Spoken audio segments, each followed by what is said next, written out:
What up? Good Sunday evening to those of you who are here and straggling in slowly through the door. I hope you're all doing fine on this wonderful Sunday evening and not suffering too much from the heat wave that seems to be impacting many people, me included, all across North America.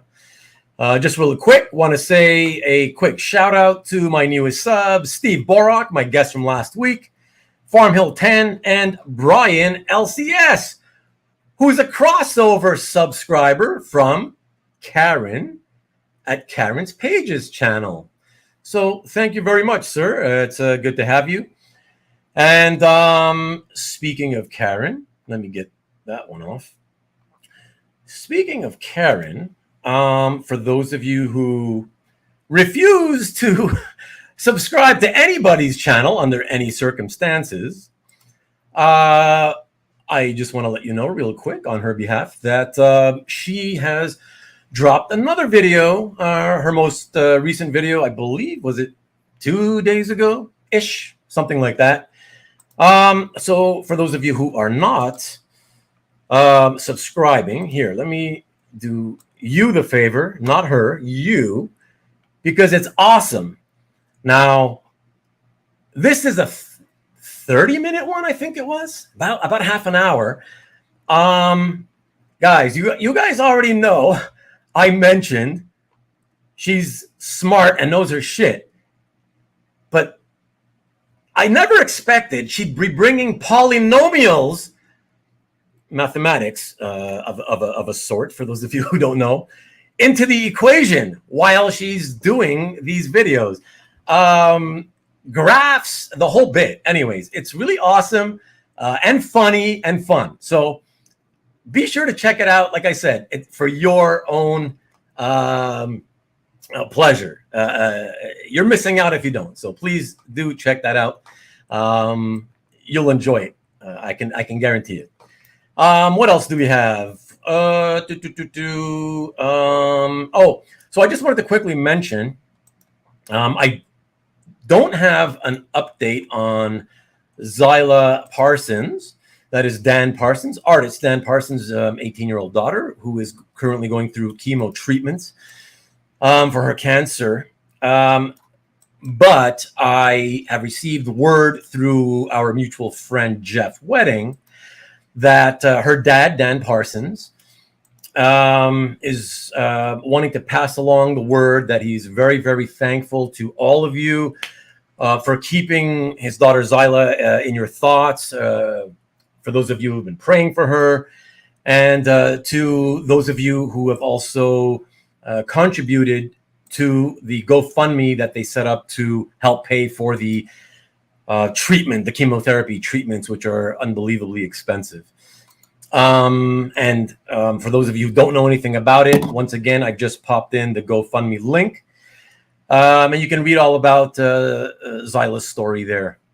But once I get any extra updates, I will be sure to pass them along. Now, other than that, anything else? I don't think that's it for today, I'm pretty sure. Before I bring our esteemed guest, Jared, into the studio, let me just say hello real quick, because I see there's a ton of you who have left comments already, and I'm very behind. Mr. Red Jack, CJ Design, Sub Kavi. Speaking of Kavi, I guess that is another. I wasn't going to do it, but since I saw Kavi here, I will do it. So I haven't done a sales show in a while, and I will be doing another sales show soon. I believe that it will be the last Sunday in July. So this month, I believe it's the 30th. I had something else scheduled, but have pushed that back because that's going to be a show and tell that takes more work, and I won't have time to finish it. And so I've replaced that with a sales show that I will be doing with my pal, our pal, Kavi H, which I'm really thrilled to do, because for those of you who may not know, I know some of you do, for those of you who may not know, I got my start here on YouTube actually 2 years ago, just over 2 years ago. And my very first bit of work on YouTube was a art sale show that Kavi produced for me, that I hosted. And so, of course, everything I do here is all due to Kavi. And now I will be returning the favor. And I guess we've come full circle, 360 degrees. And Kavi will be selling some art on that show. It'll be basically his art. And I will be the producer this time. And we haven't really talked about it, but I'm hoping he'll be willing to take the reins of being the host. And I can be kind of co-host as well. So that's going to be a lot of fun. So mark that on your calendar if you are not subscribed. I believe, let me check real quick. So July 30th, that would be Sunday, July 30th. That may change. We're considering a different day and time, but I got to talk with Kavi first. So we'll see what's up with that, but that'll probably be right at the end of this month. And anyways, as we get it scheduled, ready to go, and no more, I will let you guys know ASAP. So that's it. Rick Welch, what's up? Good evening to you, sir. Jason Ladwig, what's up there in East Lansing? Or sorry, just Lansing for you, I believe. I don't think you're in the eastern part. Go Wolverines, by the way. Glad to hear. Okay, everything. Oh, I'm glad I didn't see that more post by Brian, but I'm also glad to hear your mom's improving, Brian. Good news. Does this picture mean Jared is Batman and Ruben is Robin? No. Ask Jared when he gets in, I guess. Good evening. Okay, it's personal. Getting an audio-only experience as I'm about to get on the road. Okay, I'll have to replay the... All right, no worries, man. Be safe on the road. Good evening, John Brown. Good to see you. Hey, look at that. Gabe, what's up, sir? Hi. I don't think Vivian's here, but I'm sure she appreciates it anyways. Thank you. Hello, Karen.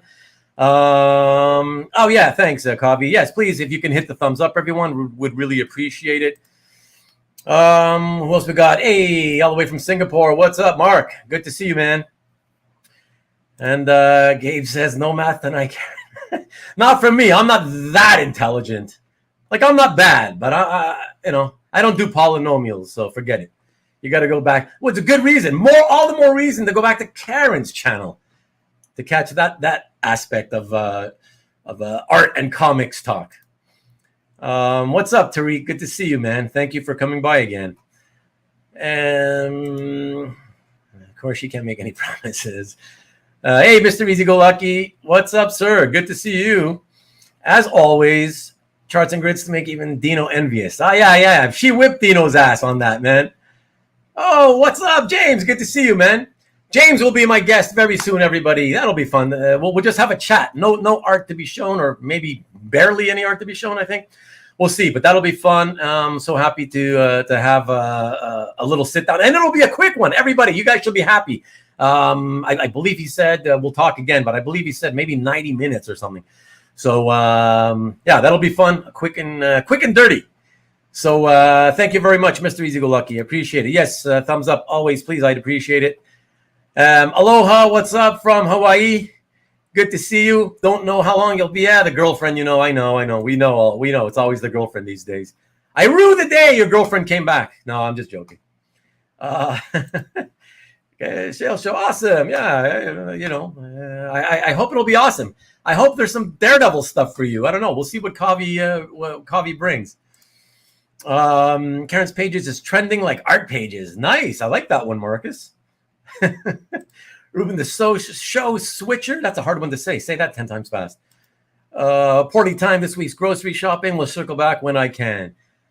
Have a nice drive out there. Be safe, Jeff. And having trouble making my... I don't know what you mean by making your calf gallery. Good day, David. What's up in Australia? Tell me the temperature, by the way, David. I want to know how hot it is there. I want to know if this heat wave is happening over there. Mind you, in Australia, it's always hot, but tell us how hot it is there. I'm curious. Good day to everybody. Yeah, it should be fun. It's for sure it's going to be fun, man. For sure. Maki Poo Poo. What's up, Michael? Good to see you as well. And okay, everybody. Yeah, let me be honest, because I don't want to lie to you, Mr. Easy Go Lucky. I'm not per se a Giants fan. It's that I love the city of San Francisco. It's like a home away from home for me. It always felt that way, but I haven't been back in since 2005. And now it seems to have fallen into a pit of disrepair. I don't know what's going on there, but it's very sad for me to see what's going on there. I was just trying to color coordinate the orange on the jersey and the cap. That's it. What's up, Jay? What's up? Everybody, check out Comic Art Channel too. If you're into reviews of comic books, especially stuff outside the norm, outside the mainstream, Jason dropped a video at his channel called Comic Art Channel a couple days back, 2-3 days ago maybe. Really, really good stuff. So yeah, check that out. And yes, exactly, everyone. Kavi is no longer Comic Books NYC. He's changed his channel name. He's rebranded to Panels, Pages, and Panels, Pages, Pixels. Exactly. So I better keep track of the sales. Don't worry, Marcus, you're forgetting. For the sales shows, I got Arwen and Vivian who will always help me out to keep track. So we'll be all right. Hey, Kenneth, good to see you again, man. Wow, you're back for the second time. Welcome. My AI will keep track. Nice. Okay, so the time. I can't believe how many comments have come in. Yes, Karen's calculus class. What's up, Caesar? All right, man. I hope you're hanging out for a little bit. Yes, exactly. You saw that, right, Carl? You watched the video. It's awesome. Tell her it's awesome. And everybody, if you've seen it, leave her some comments. It's the only way she can get feedback because it's not a live, she doesn't do live content. So leave comments below the video if you can. She loves to read them, and it's the best way to look at feedback, and it's fun. So, yes, yes. JC, hey JC. By the way, so JC, I just want to be sure.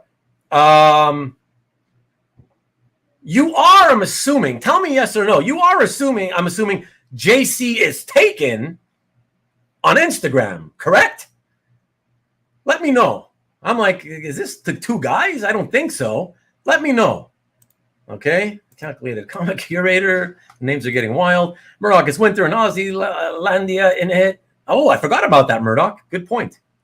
Hey, Hart, what's up, man? Good to see you. Watching while I cook dinner. Chicken and adobo chipotle sauce. Nice. Chipotle. However you say that. Good to see you, man. Good to see you. Always happy to have you here. Yeah, a lot has changed since 2005, especially in recent years, right? Adobo Yum will be right over. Okay. Hi to Marcus. Super at the moment. 14. Wow, exactly. Because it's like basically winter now. 14. Okay, good. You're cooler than all the rest of us. So, yo, what's up, Hart? Bit of a mess. Yes, exactly. Hey, Kenneth. And yes, that is me. Okay, so we're going to bring in Jared in just one more second. I just want to say, JC, only in keeping in with the habit of making fun of people on the show, I just wanted to bring that up because I thought, it's funny. Like I go to Instagram and I see your names, like, oh, JC is taken. And, I'm always interested in knowing, why people pick the names they pick. And like, all I can think of is like, does this dude have like that many chicks after him? Like, what do you got? Like 200 females after you that you decided, oh, okay, I better change my name to like JC is taken to make sure those hundreds of chicks just stop reaching out to me on Instagram. Like, what's up with that, man? I don't know. I can't imagine anybody's that lucky, but yeah, let me know.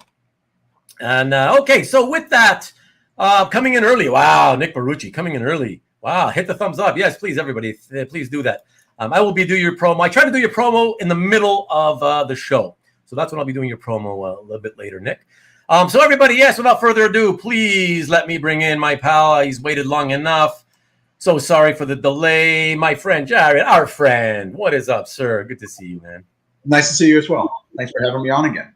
Yeah, no, hey, my pleasure. Thank you, because you are officially now the first collector friend to ever come on for both a show and tell and a hangout episode. So, well, that's a lot of pressure. So I'll try to be at least a little bit.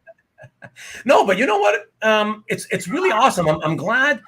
I'm really super glad that you're willing to do this specifically for that fact, because I kind of always wanted. I had that idea with other people in the past, and I was like, well, some people, if they say, well, I'm busy, I don't have a lot of time, and I've thrown out that idea of like, okay, what if we kind of just did this show and we'll try to keep it to like 90 minutes to 120 minutes, but maybe one day you can come back and do the other show. So on one, we'll just relax and shoot the shit, and on the other show, when you come back, we'll show some art, right? And it kind of everybody gets to know you a lot better that way. Plus, everybody gets, the people that like the chatting get the chatting, and the people who really just want to see the art, which is a lot of these mofos, get to see the art anyways, So we cover both bases. So I really love the fact that, I'm so appreciative that you decided to do this for us. No, it's honestly my privilege. I really appreciate it. And I like getting to know people as well. So I think it's a great idea. I love knowing the people in our hobby, because most of them, we all like the same thing. So we all are interested. I think everybody's interested. You always have a story. Yeah. Everybody has one great story. Yeah, for sure. You just said something key too. You said, we talk about a lot of different things, which 6 weeks ago, and I can't believe, by the way, it's been 6 weeks. It feels like you were here 3 weeks ago. Like it's wild, man, how time flies, right? Like, holy shit. Fast. So, but yeah, I mean, we talked about a whole bunch of stuff, and that's what I love about those shows, not being able to show the art, even though so many people love seeing the art, because we just get to know each other better. We get to see what other people are, what interests we all have other than just comic art all the time. Like, like we're human, right? We do have other interests, and that's great. And that's why next week, we're going to do an official Comic Art Collectors Talk Movies episode. So it will not only will people not be seeing comic art next week, but we will not even be showing any comic art, talking about comic art. Let me quickly show everybody who hasn't seen it yet. We will be doing this, Comic Art Collectors Talk Movies. Yes. It'll be all about shooting the breeze about movies. Most of us have an interest in that. So if you are interested, please do come back next week at the same time, and same date, Sunday at 8:00 Eastern next week. And I think it should be a lot of fun. We did, for those of you who don't know, we did an impromptu, unplanned version of that, I don't know, 3-4 weeks ago. For those of you who missed it, that's the last hour and 10 minutes of the show and tell episode we did with Neon Dragon. So if you want to see what we're going to do next week and get a preview of it, check out that. And that episode is chaptered up. I've cut it up into chapters, so it's all easy to find. It's the final chapter. You can see on the progress bar or in the description. All the timestamps are there, so check that out. So without further ado, I figured since thanks, Karen. I appreciate it. Thank you. That's very nice of you. Thank you. Marcus, no, we won't be showing any art. Like I said, we're just shooting the shit. That's it. Okay. And movies and television, because it's film, right? So movies and television, it's all good to go. Only movies from the 40s. That's not true. Only graded VHS will be shown. That's not true either. Oh, there we go. Vivian. Hi, my wife. Wow, I didn't see you come in, hon. Good. Thank you for the support as always. JC, no. Okay, JC, sorry. My wife is next to me laughing. It was a simple handle. It comes from the auto reply of other names being taken. Oh, that's awesome. I love that. Okay. Well, hey, at least I made your wife laugh. At least she gets a little enjoyment out of this crazy comic art chat. So appreciate it. But thank you for letting me know. So as I was saying, because we did so much talking in the first episode, since we had no art to show, the beautiful thing is that we can get right into it, get into the art, and do all or keep the majority of our talking about the art tonight, and this way I don't keep you. What was it? I don't know. Our episode, I think, was 3 hours, 17 minutes. If I remember. And that's when my wife and children were angry with me. So that's that long. Yes. It's never too long. There's no too long until that happens. Yeah. Exactly. So I figure, okay, this way, even though it's 20 minutes in already, because we don't got to go through your collecting story all over again. That's the beauty of this. We should be able to wrap this up in the first couple of hours tops. Would that be good? Move on. That's perfect. Yeah. But if it finishes in 2 hours, like, would they still be pissed at you tonight or what? No, let's just go. Okay. Until I start getting angry texts, we're good. My wife says, "Welcome back, Jared." There we go. Thank you, Vivian. And TV is taped in front of a live studio audience. Nice. Okay, yeah. So let's get into it. Let me see here. I've queued them up in an order that, like I always do. Everybody, so because I know you kind of like to know sometimes. So I ended up pretty much being the chooser of the pieces. Although, Jared, I have to say one thing. I got to bring this to your attention. So when we were discussing, do you want to choose, or should I send you? And you said, okay, I'll send you some stuff, and you sent me some stuff, right? Yeah. But then when I went to your gallery to fill out the rest of the show, as I was picking, I realized what did he send me this stuff for? It's all in his gallery already. You didn't give me anything new. Oh yes, I don't know. I think I only sent you pieces. I think most of the pieces I sent weren't in my gallery. No, I think only one or two of the pieces weren't in your gallery, and the rest are in your gallery. That's weird. When was the last time you went and looked through your gallery? Well, I don't update it very often because A, I'm lazy, and B, you have to have good scans to update it, and sometimes I don't have good. Yeah. I've gotten much better about getting a scan. Like when I buy a piece from somebody, I try to now make sure I get the image, or I ask the person to please send me the high resolution image. Otherwise, I don't have one, or I have to snap it with my phone, and that never looks good. No, I get it. Yeah. Okay. Well, anyways, whatever. But so basically, we can call this a mutual choosing. And so we both made some picks, and it's some great stuff here to show you all tonight. So let's get on with the show. I picked, obviously, as always, I do all the choosing of how we're going to order everything. And I decided to start tonight with one that I'll tell you what, before I show it, I put this first one coming up. I chose this one because it's cartoony art, if you will. And for most of my time in comics, I was not a fan of cartoony art. Mm-hmm. I'm very much into realism, and therefore it just never appealed to me. But I'm very happy to say that over the last, I don't know how many, but several years, I began to grow an appreciation. I took more of a closer look at a lot of the stuff that's out there that I normally wouldn't look at, because I wanted to see, let me study this stuff and let me see what other people are seeing, and maybe I can figure out why they love it so much, and so I've come to appreciate a lot of the cartoonier styled artists in the business, and including animated style cartooning. So with that being said, that's why I wanted to start off with this one, because it's really a kick-ass piece. And here it is. Please, Jared, let us all know a little bit about this and what you love about it. Oh, yeah, the Batman Annual #1.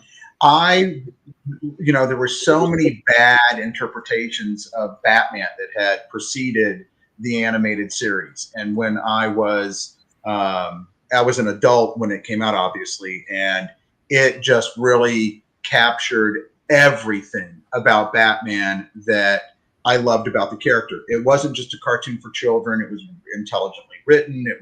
The art style was great. The stories were terrific. And so, like you said, I was really more of a fan of the more realistic people, more like a little bit George Perez, Brian Boland, people like this, who had a little bit more realism to their style. This one really caught me by surprise, and I just loved the series so much. I started really liking Bruce Timm's artwork. And when this came up, I grabbed it right away. I just absolutely loved it. And to me, this is one of my top 10 pieces, you know, regardless of price or anything else like this. It just has everything in it I love about the series. It's got a great Joker, it's got Harley, and it's got Batman. Obviously, even though he's one of the smaller characters, he's really kind of the central focus of the piece. And it just really was a tremendously wonderful piece, and I just absolutely love it. Oh, that's no, it is fantastic. Absolutely. I was like, you know, I've really come to appreciate Bruce Timm's work over the years. It's one of these guys I was talking about. But I got to tell you, I never, like, I don't know if it was not televised here in Montreal, or if it maybe because it was on a specialty type channel or something. I have no memory in that era of the early mid 90s when that Batman Adventures Bruce Timm stuff came out. I've got zero memory of certainly not watching it. I've never seen a second of it, but I have no memory of even seeing like a commercial for it or nothing, like nothing, you know, like I knew nothing. Yeah. I knew nothing about. Have you seen it now though? No, that's the thing. I've yet to ever see that animated series. And but I've heard so many people in the hobby rave about it, literally rave about it, you know? Yeah. And rightfully so. Yeah. And that's why. And so I would watch Batman Mask of the Phantasm, which is a phenomenal, it's probably. I heard of that one. I'm familiar with it. Yeah, that probably is, and I know there'll be some disagreement out there, but that is probably the best Batman movie ever committed to film. I just think it's phenomenal. It has his origin in it. It's got a great origin story. Mark Hamill as the Joker's voice was literally perfect. You see everything there is about an evil, maniacal, funny Joker, and it was just terrific. And they really handled it extremely well. And so I'm just lucky that I own a piece from that as well. But it was wonderfully done. I just absolutely adore it. I highly recommend that you watch it. The animation style is a little hard to take as it's gotten older, just because now there's so much computer animated stuff. This was all hand. No. That's okay for me. Yeah, I want to reveal something that will probably get people to shit on me the way they did when we were doing that impromptu film episode. I adore classic animation. I do not really like the, what do you call it? The computer generated animation that has come in since the late 90s or whenever it started. You know, I guess I call it Pixar type, whatever, even though all the studios do that now, but you know, yeah. I'm a lot of inspiration from the Max Fleischer cartoons. And those were actually, a lot of that was rotoscoped, and they didn't do any rotoscoping for the animated series, but it was a huge influence in how they interpreted and drew the characters. And they did a lot of very interesting things with that series. I don't know if a lot of people know, but it was one of the very first series to be drawn on black paper. They really wanted a whole distinctive style. They brought Bruce Timm in, and he really, to his credit, he really directed a lot of the art style in a way that made a lot of sense. It was a hard sell to get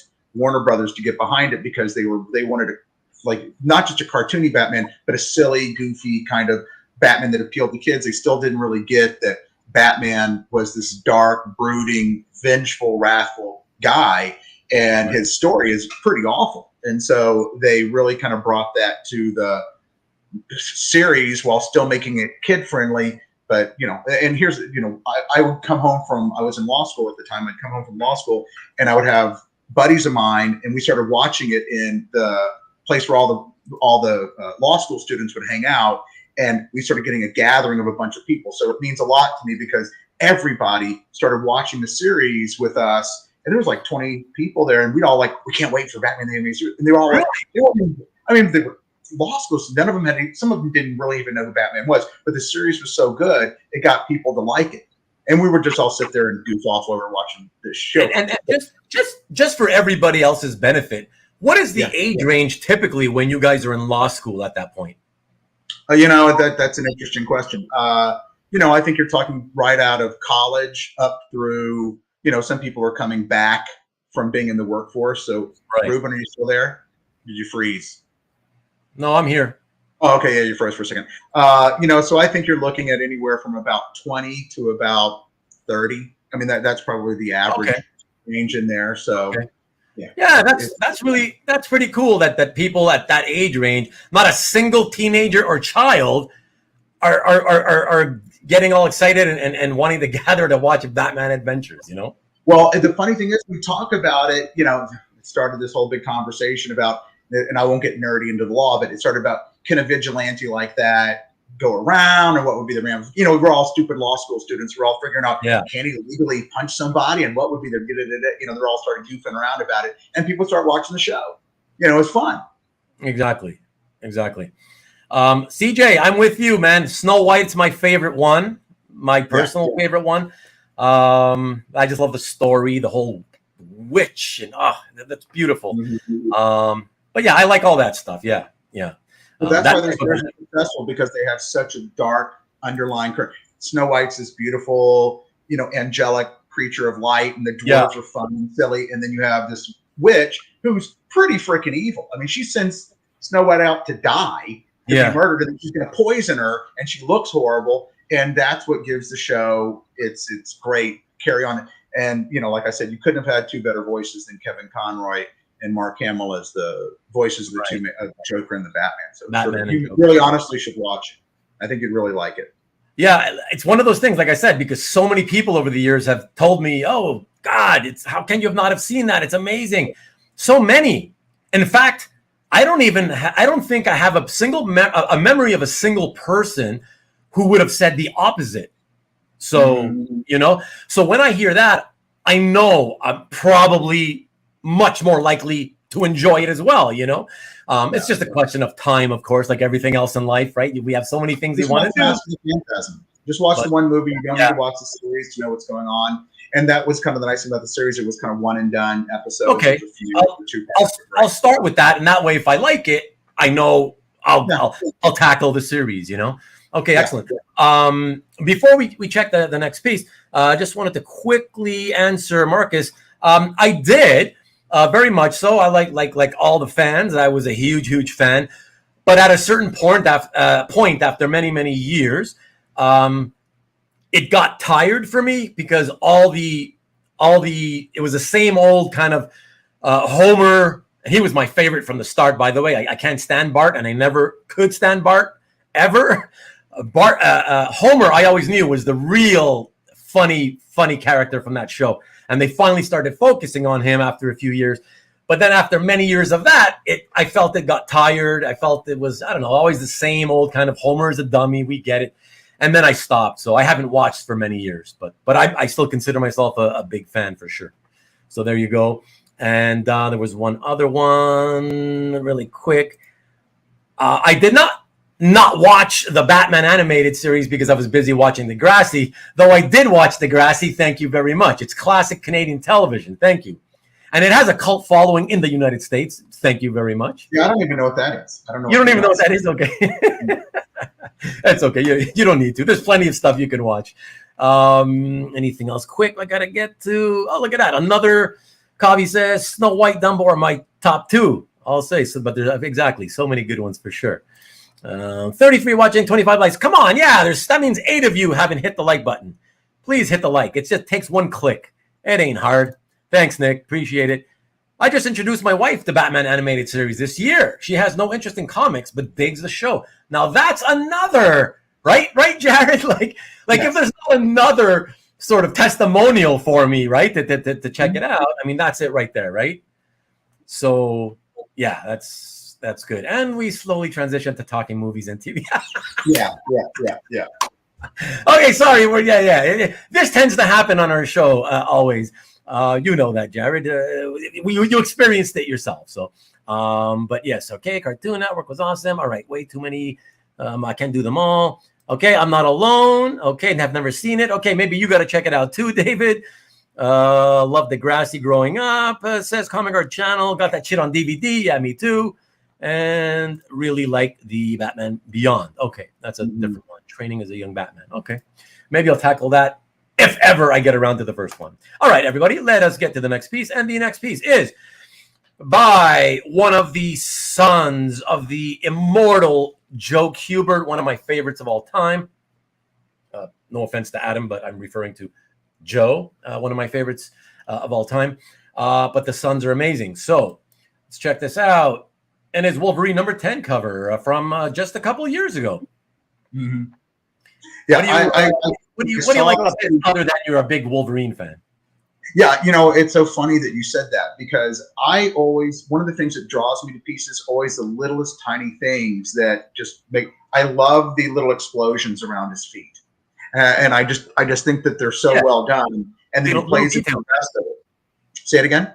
Yeah, no, I'm just saying it's all in the little details, Yeah, it is the little things that always appeal to me during a piece, and I love this one. I like the movement of the ends of his jacket kind of blowing in the wind, the way they're facing back to back. I mean, they're just and obviously there's an action. It tells everything you need. In my mind, a great cover is. It tells a story in and of itself. You just look at it and you go, I kind of want to see what's going on inside this book, which is what it's meant to do in the first place. But when it actually does that in this way, it tells a story and you kind of don't need to know what happens before or after. It's just a great snapshot of a moment that makes you interested. And that's what I think this piece does. It's just amazing. And it's gigantic.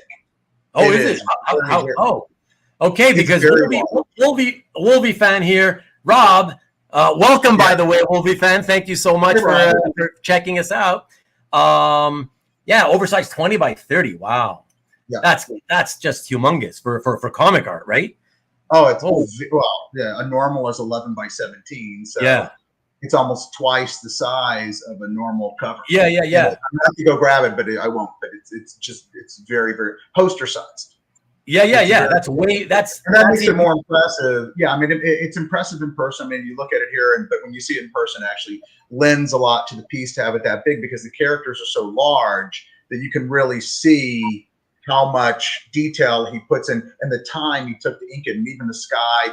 The Wolverine is actually inked into it. It's part of the page. He lettered it himself. It's just terrific.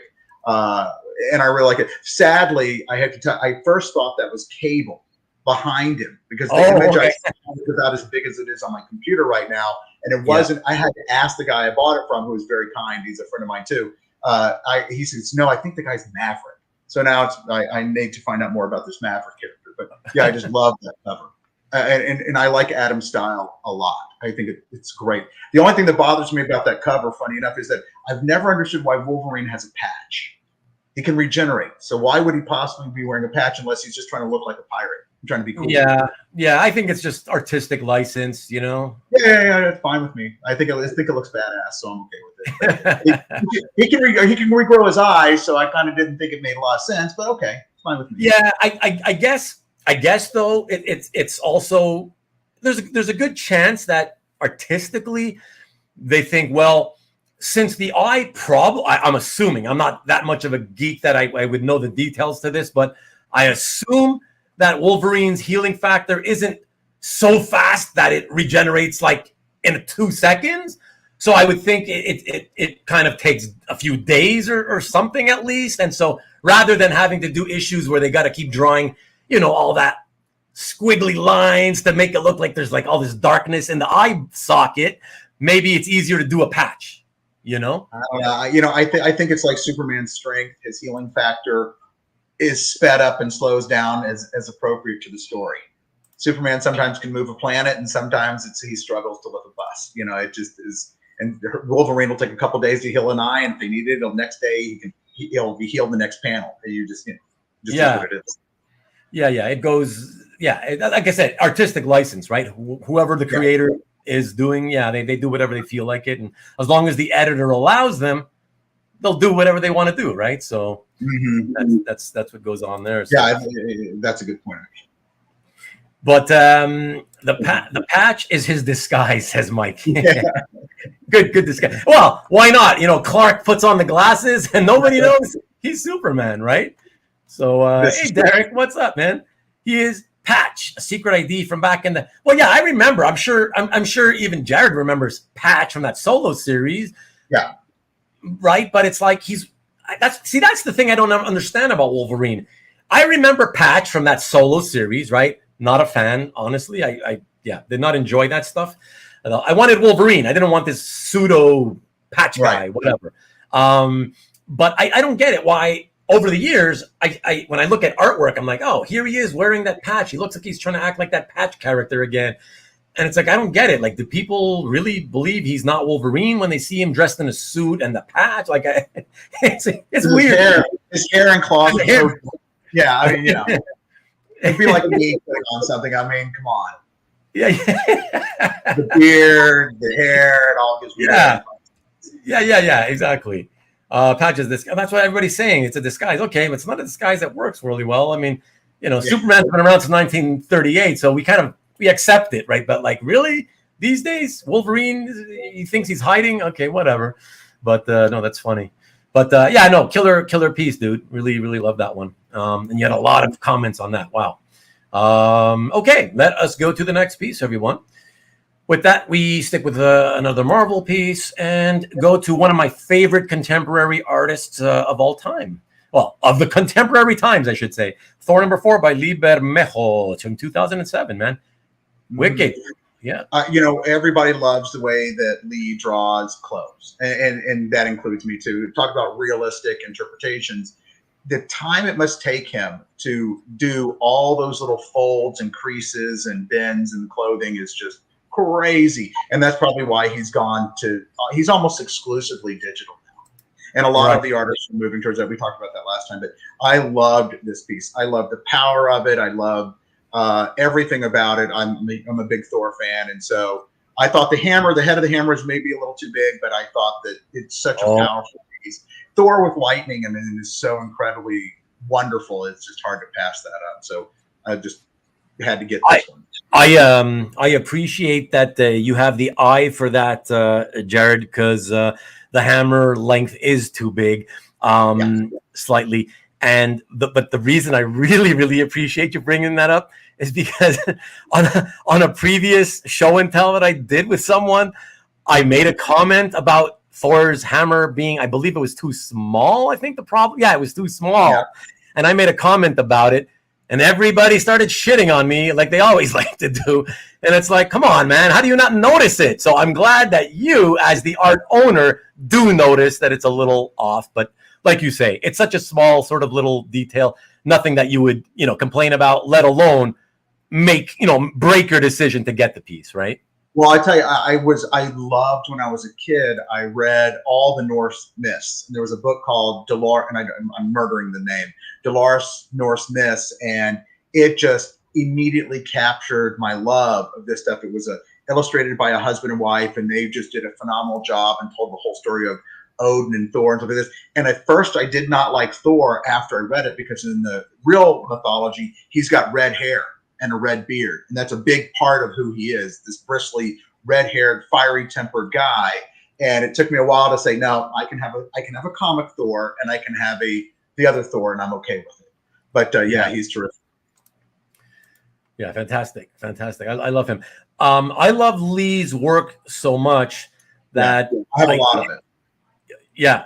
And because of that, because you have more than one, and because I love it so much, I couldn't help myself. And there's another Lee piece later on as well. And I figured, why not, Sure. Even though I usually try to, put one piece per artist kind of thing. But every now and then, if it's really a cool piece, why not, right?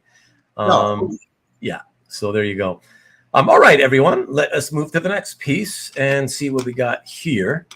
Some Bronze Age goodness from the year I was born by one of my all-time favorite artists and inkers, John Buscema, Tom Palmer, from Avengers 75. Wicked, beautiful stuff. Love this one, Jared. I have wanted a great Avengers piece by Buscema for a long time, and this one had a lot of it. I normally like everybody else does, covers and splash pages, but this was such a phenomenal example of the characters and Buscema's art and action and Cap's throwing the shield. The dialogue was terrific. And the sound effects, it literally had everything.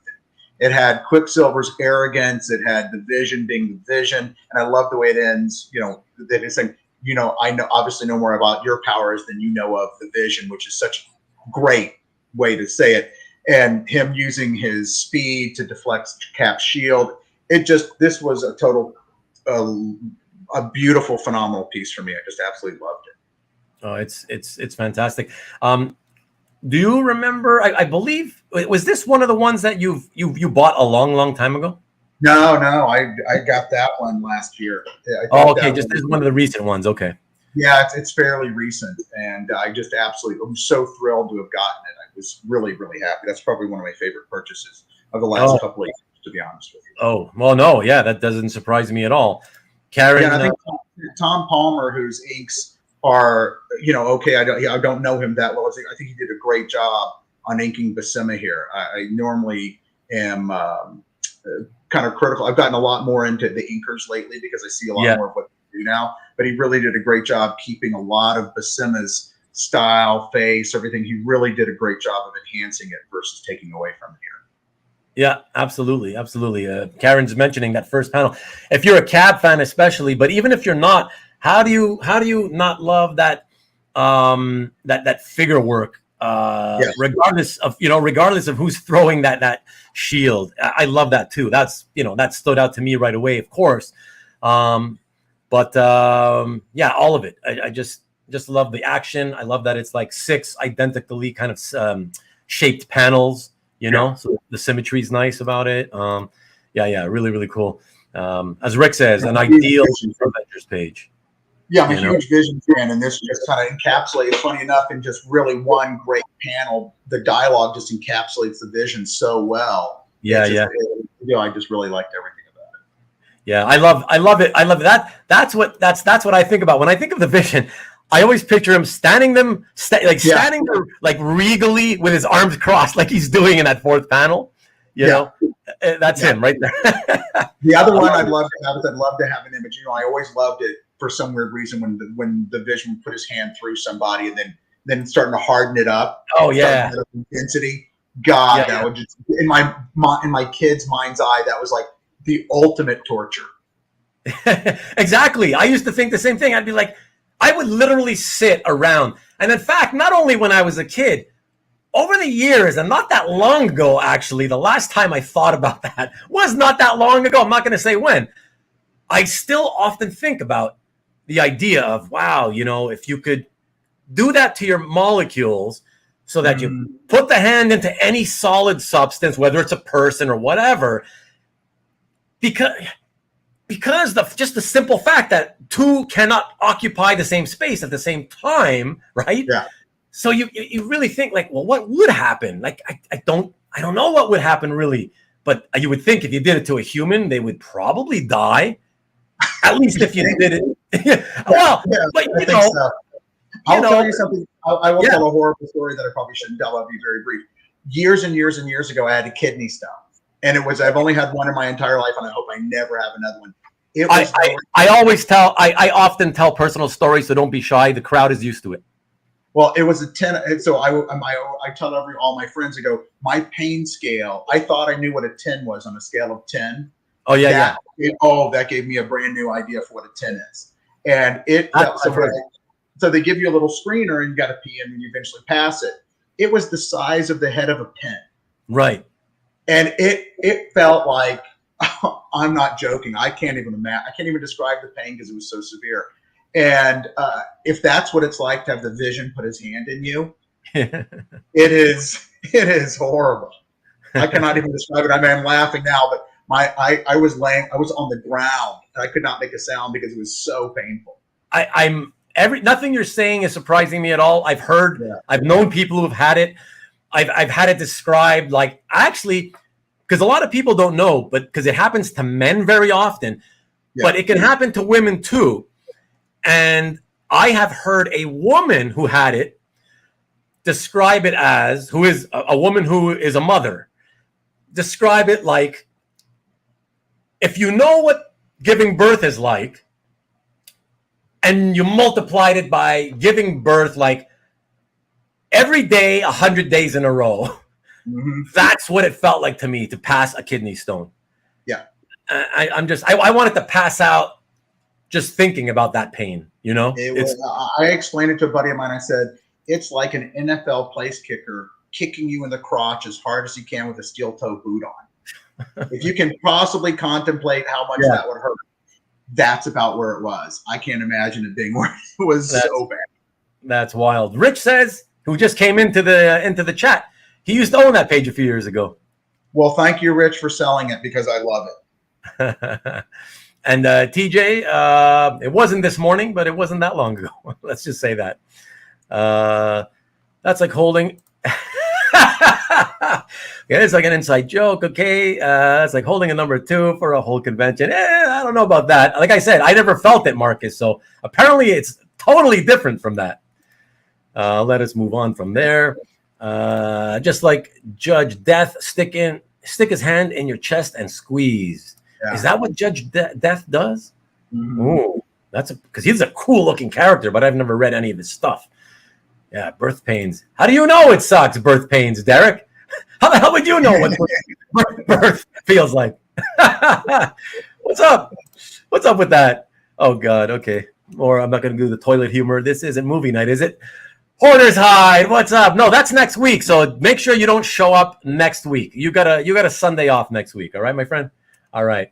Okay, let us go to the next piece, everyone. And with that, we have Batman The Dark Knight 2, which came out the same year as the first. There was 2 miniseries. So this is from the second one. The last issue by David Finch and Richard Friend. Double page splash. And let me do my requisite. We're in the club. Woo, woo. Everybody dance. That's pretty wicked, right? I mean, yeah, that's so killer, dude. Tell us all about a little bit about this.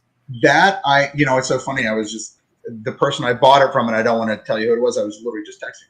But I was very lucky. In fact, it led to a friendship with him, so I'm very pleased about that. But this piece is, I'm a huge Finch fan. I have another piece by him as well. And this piece, when I saw it, being a Batman fan, I think the Scarecrow is kind of an underrated character, truthfully.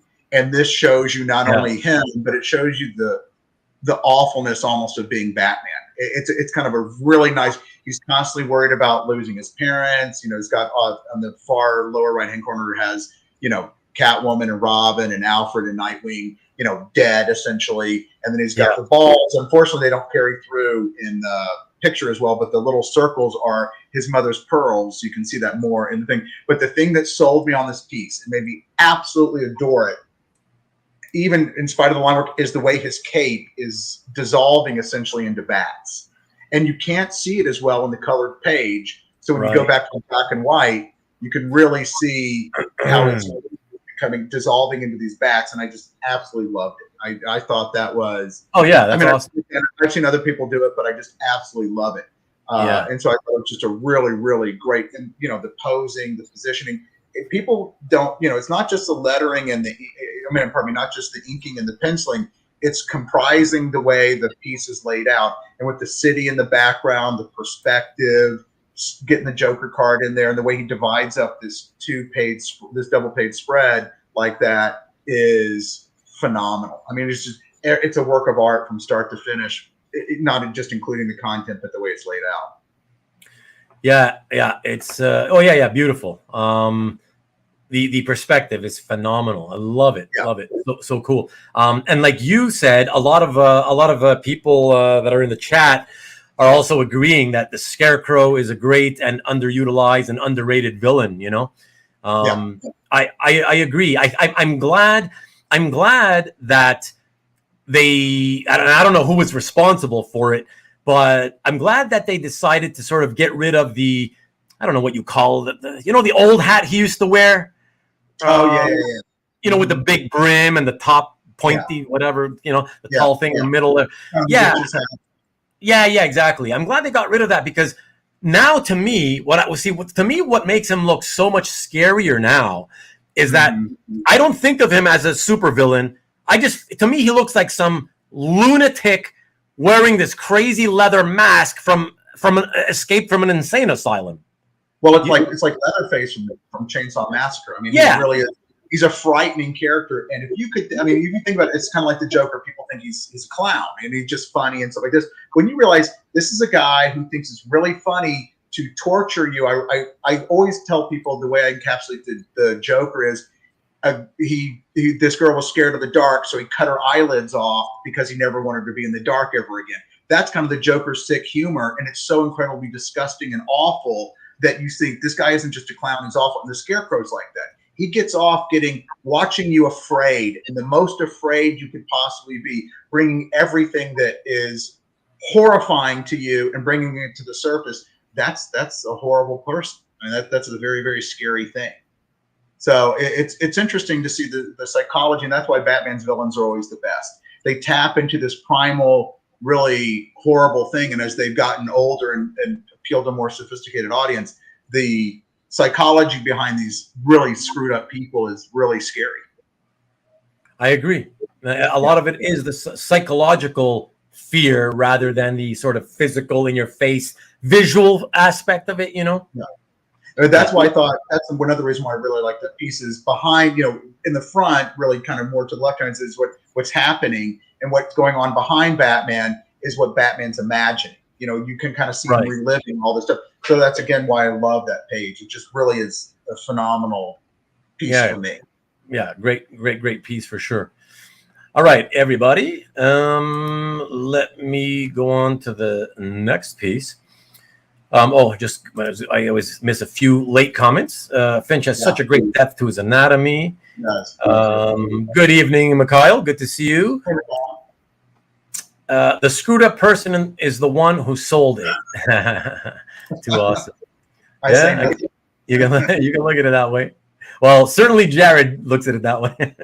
No, I do not, because I know. Yes. I don't want to speak for you. All right, sorry, Jared. Fair enough. All right. I'm just it's cool. framed on the wall, so it should be great. It's not going anywhere. Yes. I believe it. All right. So the next piece, everyone, it is from going back to Marvel, Punisher War Journal, but not the Punisher. And I have to ask you a question about this. Mm-hmm. Before I even show it, let me just ask you right now. The question is going to be, am I losing my mind, or did you just recently get this from another collector who I know named Simon? So let me show it to you. I will. That's an interesting story. I don't know if I want to tell it out. Okay. So I bid on this. It was just auctioned off fairly recently. Okay. And I don't want to tell tales out of school, but I was contacted because the high bidder decided that he didn't want to complete for a variety of reasons. I don't know. Fall through, for whatever reason. It didn't fall through. Apparently he prepared to do it, but he was hoping that I would step in and complete the purchase, so he didn't have to. I don't know the whole story, but I was offered it. I loved it. I'm a huge Ghost Rider fan, and so I just did not want to pass that one up. Okay. All right. But without giving me and giving us details publicly. By the way, I don't know. But the bottom line is, I don't know who the high bidder was. I don't know who the other guy was. Even though I kind of bought it from him, the auction house acted as the intermediary. So I don't know his name. He probably knows me, but I didn't know who it was. So you were probably right, but I never contacted or communicated with him. But I just want to tell him thank you for letting me get it. Oh, okay. I'm a little confused. Okay, So the reason I brought it up is simply because when I saw this, because this is one of the ones that you sent me. Yeah. I thought to myself, let me even just come back to you. I was having deja vu, right? And I'm like, didn't I leave a comment on this just like recently in Simon's gallery? That's all. That's why. Maybe he's the one who auctioned it in the first place. I don't know. Okay, maybe. Yeah, I don't know. Yeah, I don't know. It's a great piece. Yeah, I'm happy you have it. I am too. Yeah. It's beautiful. Perfect. We don't need to say any more. Let's leave it there. Okay, great. So let us go to the next one. Now, this next one, you guys are going to be familiar with it because I used it for the thumbnail for the hangout that we did with Jared 6 weeks ago. But I really, since I didn't use it, show it during that show, I really felt I wanted to show it without all the text from the thumbnail. And so, yeah, it's just so beautiful. I figured, what the heck? And I wanted to hear what you had to say about this, Jared, anyway. So I figured when I saw this piece originally, my jaw hit the floor. It is 100% art. It is stunning in the detail. It was by a guy, this guy Aype Beven, and that's a pseudonym. I don't think that's his real name. And I have another piece that he did, a Harley Quinn piece. And it was, what I loved about the piece is Batman is almost an afterthought, but he's up in the corner, and it's a terrific, just artistic piece. And then you have Batman that just seals the deal for me, and the way he's got him kind of crouching, like this is stereotypical, iconic Batman, where he's in the shadows, very difficult to see. Your eye almost passes over him the first time, but when you notice him, he's as equally as detailed as any of the rest of the piece. And you can't see it inside, unfortunately, inside the piece, but you can see the roof. He detailed the roof up there, and inside of where all the shadows are inside the piece, he drew inside there. He didn't just black it out. He actually drew inside of those with the appropriate shading. And sadly, he passed away. And I have been able to get no information about this artist. I know he was married. I know he died suddenly. And that's literally the only information I have by him. But his art was stunning. I mean, just terrific. So I absolutely adore this piece. I was very lucky to get it. I treasure it. And so, I'm sad the artist passed away. I think he could have done just phenomenal stuff. But I would love it if somebody would reach out to me and let me know more about whoever this guy was. I think he was French or Italian or something, but I don't know anything about him. Yeah. I thought something Nordic, like maybe Swedish or something like that. But yeah, overseas somewhere. Just can you just confirm to Jason, because he's asking, is that he thinks it's potentially art over photo? No, it's 100% drawn art. Yeah. Okay. It is not art over a photo. It looks like it should be. It's photorealistic. I will say that, but it is not art over a photo. And and the reason why I know for a fact that's true is I found, through digging through a whole bunch of files on the internet, I found an in-process piece of him drawing this picture of it. And so I have him drawing part of it with some of it finished. So it's all 100% hand-done art. It's just crazy that somebody that. I love when I see something that I could never even hope to do. Not that I could do any of these pieces, but this one in particular is a true artist piece, I think. Yeah, absolutely. And I wanted to highlight a couple of comments. Mr. Red Jack says that you don't even need the Batman in the piece. And honestly, that's how I felt when I first saw it. I was like, you could leave him out. I'd be fine. I would want to own this. It's so beautiful. Yeah. Oh my God! Great. And then, like I said, Batman's almost an afterthought, but the fact that he's there and so detailed, and again, the piece is very large. It's much larger than 11 by 17, and so the fact that it's so big makes Batman. I mean, Batman's about as big as my head is on this piece, so he's fairly detailed. You can see him very well, and it just adds this element to the piece. Like I said, your eye almost passes over him, but it's a terrific. It's fantastic.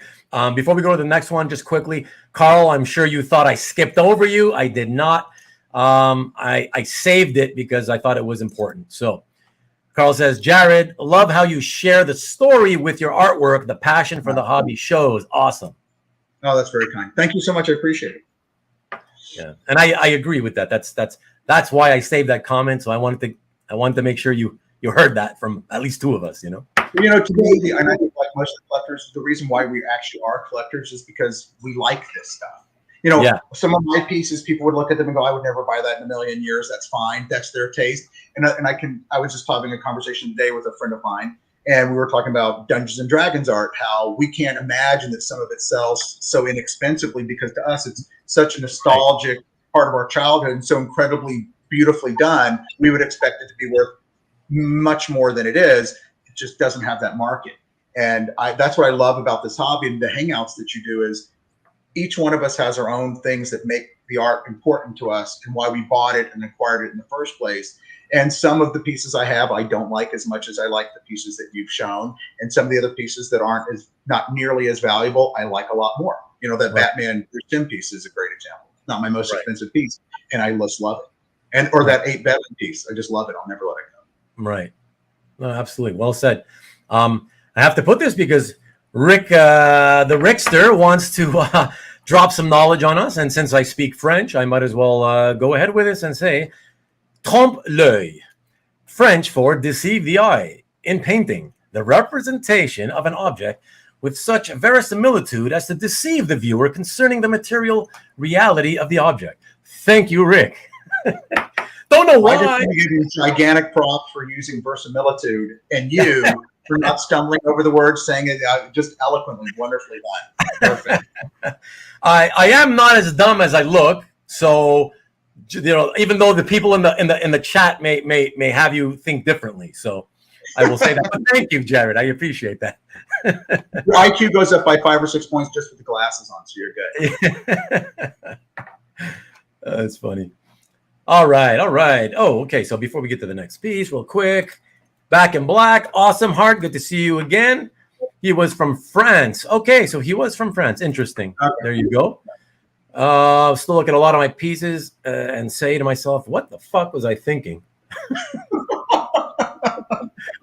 I look at a lot of your pieces, Scott, and say, what the fuck were you thinking? But anyways, I don't tell you that, but since you brought it up, now I'm telling you. But anyways, we can talk privately.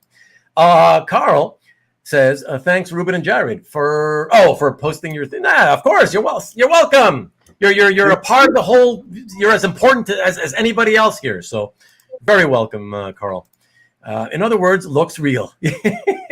Yes, that's the easily translatable.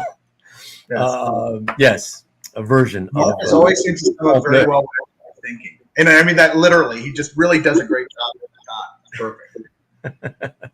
He has the right quip. I just love it. Yeah. He knows though. He knows. Don't sell myself short. I'm much dumber than I look. Well, okay. We'll see.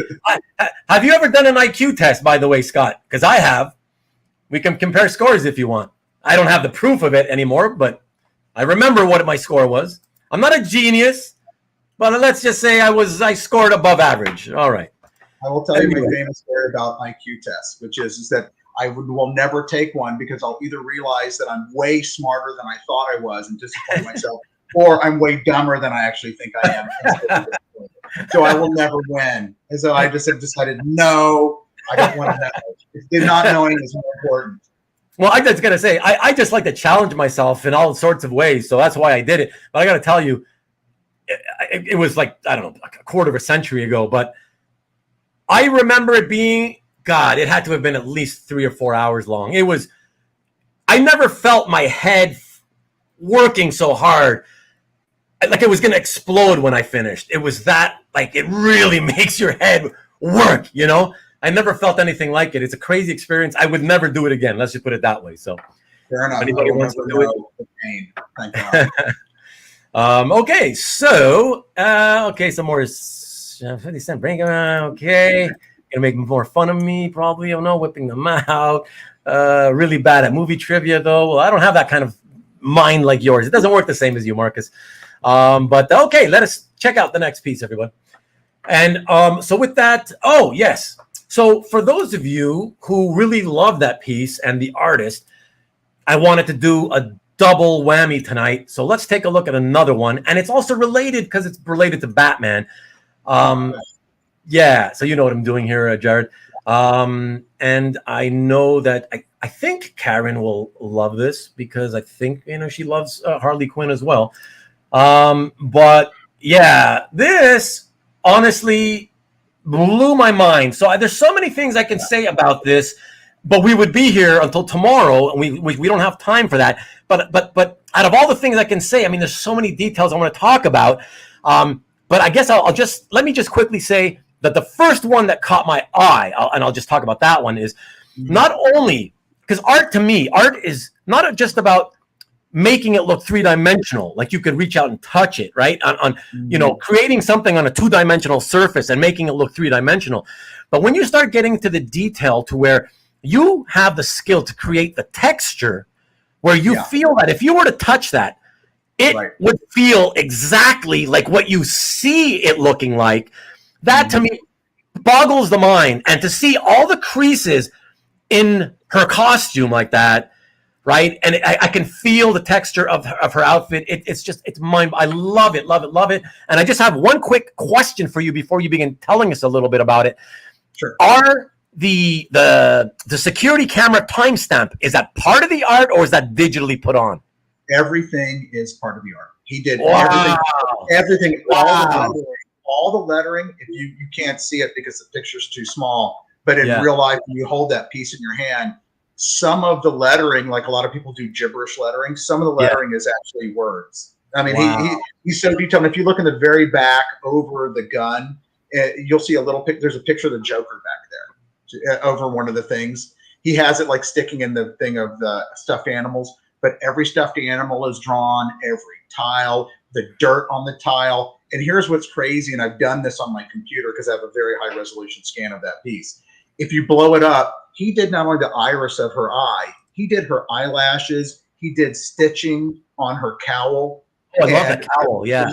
Yeah, I mean, literally stitching. I mean, and if you look inside the gun where the water, there's a water level inside the little, I mean, if you could blow the piece up, it is that piece, even though the other one is terrific, this one is just absolutely mind-blowing. One of the reasons I love this is kind of the humor of the piece, which is it is her staring into a security camera with putting the water gun to her head with the timestamp, and she's making fun of the whole I'm robbing a toy store kind of thing.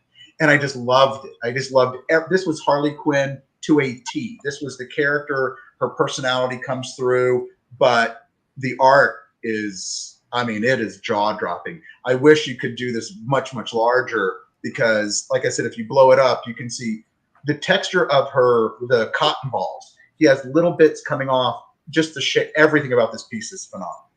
Oh, Her face is glistening. Almost when you blow it up and you see it in real life, her face is almost glistening, where you can. It almost like she's got makeup on. I mean, it's just crazy. Yeah. I was just thinking, again, going back to the texture thing. Yeah. I feel like if I reached out, I feel like if I took my thumbs and put them on the bottom of her, eye socket, I could smear her eyeshadow.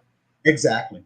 Oh my God, it's so. I'm telling you, if you saw how detailed her eyes, he really must have spent forever. If I'd blown it up really large, where her eye is about 2 inches wide, and he drew her iris in and all the little coloring parts without coloring it.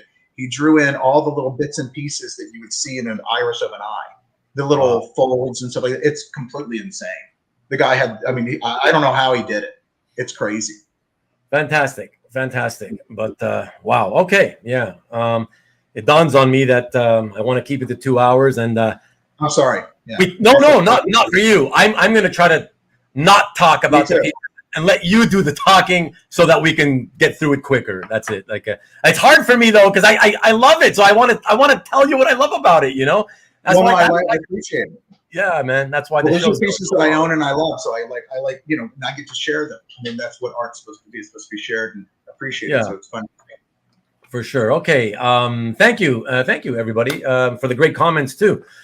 Amazing stuff. So, okay, let's go back to Marvel now here, and we are going to a fairly modern piece by one of my all-time favorite artists, certainly of the last 40-ish years or so. He's such a great guy too. I call him Butch. You may call him Jackson, or Mr. Jackson if you're nasty. Black Bolt, one of your favorite characters, Jared. I know this. Yes. So when this popped up fairly recently, I loved it. A friend of mine actually told me that it was up for auction. I didn't know, and I just absolutely loved it. So it's there's not a lot to be said about this particular piece. It's extremely well done. It's a great iconic image of Black Bolt, and so I'm just lucky to have this one. And that is an overlay. The Black Bolt with the Marvel obviously is an overlay, but it's just a terrific piece. Yeah. I would have thought so. And here's I just want to make a quick comment, if I may, about, we always talk a lot on this show about coloring and how, I certainly almost always prefer, black and white without the color. Mm-hmm. And this is kind of one of the reasons I noticed right away is, and yes, I get that it's small, But even when you look at it at a regular size, I'm thinking, like, okay, because even if it's small like this, I still notice Black Bolt's, I don't even know what you call it, but the little thing in front of his forehead. Yeah, antenna comments. Yeah, whatever. But in the color, it looks like it's missing. I agree. Like, you know what I mean? Like, it's like, what are you doing? I just don't understand these colors sometimes. It's like, well, I don't get it. Why? I have a few pieces where I look at the black and white artwork compared to the colored artwork, and I'm embarrassed for whoever colored it. Because they just really, and I would be angry if I was the artist, because they did such a disservice to the art. And the other thing I like about this Black Bolt in particular is that it's really Butch giving a nod to Jack Kirby, because it's a very Kirby-ish pose. It's a very Kirby-ish kind of, presentation to it, and I really like that about it as well. So I just thought it was a terrific piece. Yeah, that didn't surprise me at all, because when Butch was on in like 1993, 92, 93. Doing he's as one of the Superman artists during that whole Death of Superman era. He was doing, if you look at that stuff, he was doing a Kirby riff. And over the course of his career, especially from the 90s onward, when you see the titles he worked on, he goes through these phases where he gets into these, he looks at an artist's work, he gets so into it, he starts kind of drawing like them. So he did the Kirby thing. He was an Aquaman. He was doing like a Joe Kubert riff, and on, you know. But man, fantastic artist. You know, I'll just be very brief. But Kirby's the guy that it took me talk about style. There's a few other ones that I bought now who I really did not appreciate. I thought their style was ugly. I did not like Jack Kirby as much when I first saw his stuff. I thought his stuff was ugly. But as I became older, I really appreciated the dynamicism and the kind of poetry, for lack of a better word, of the way he drew. It was very raw, very great, you know, examples of action and drawing these characters that no one could ever think of. To create all of that out of his mind and throw it on the page was just phenomenal.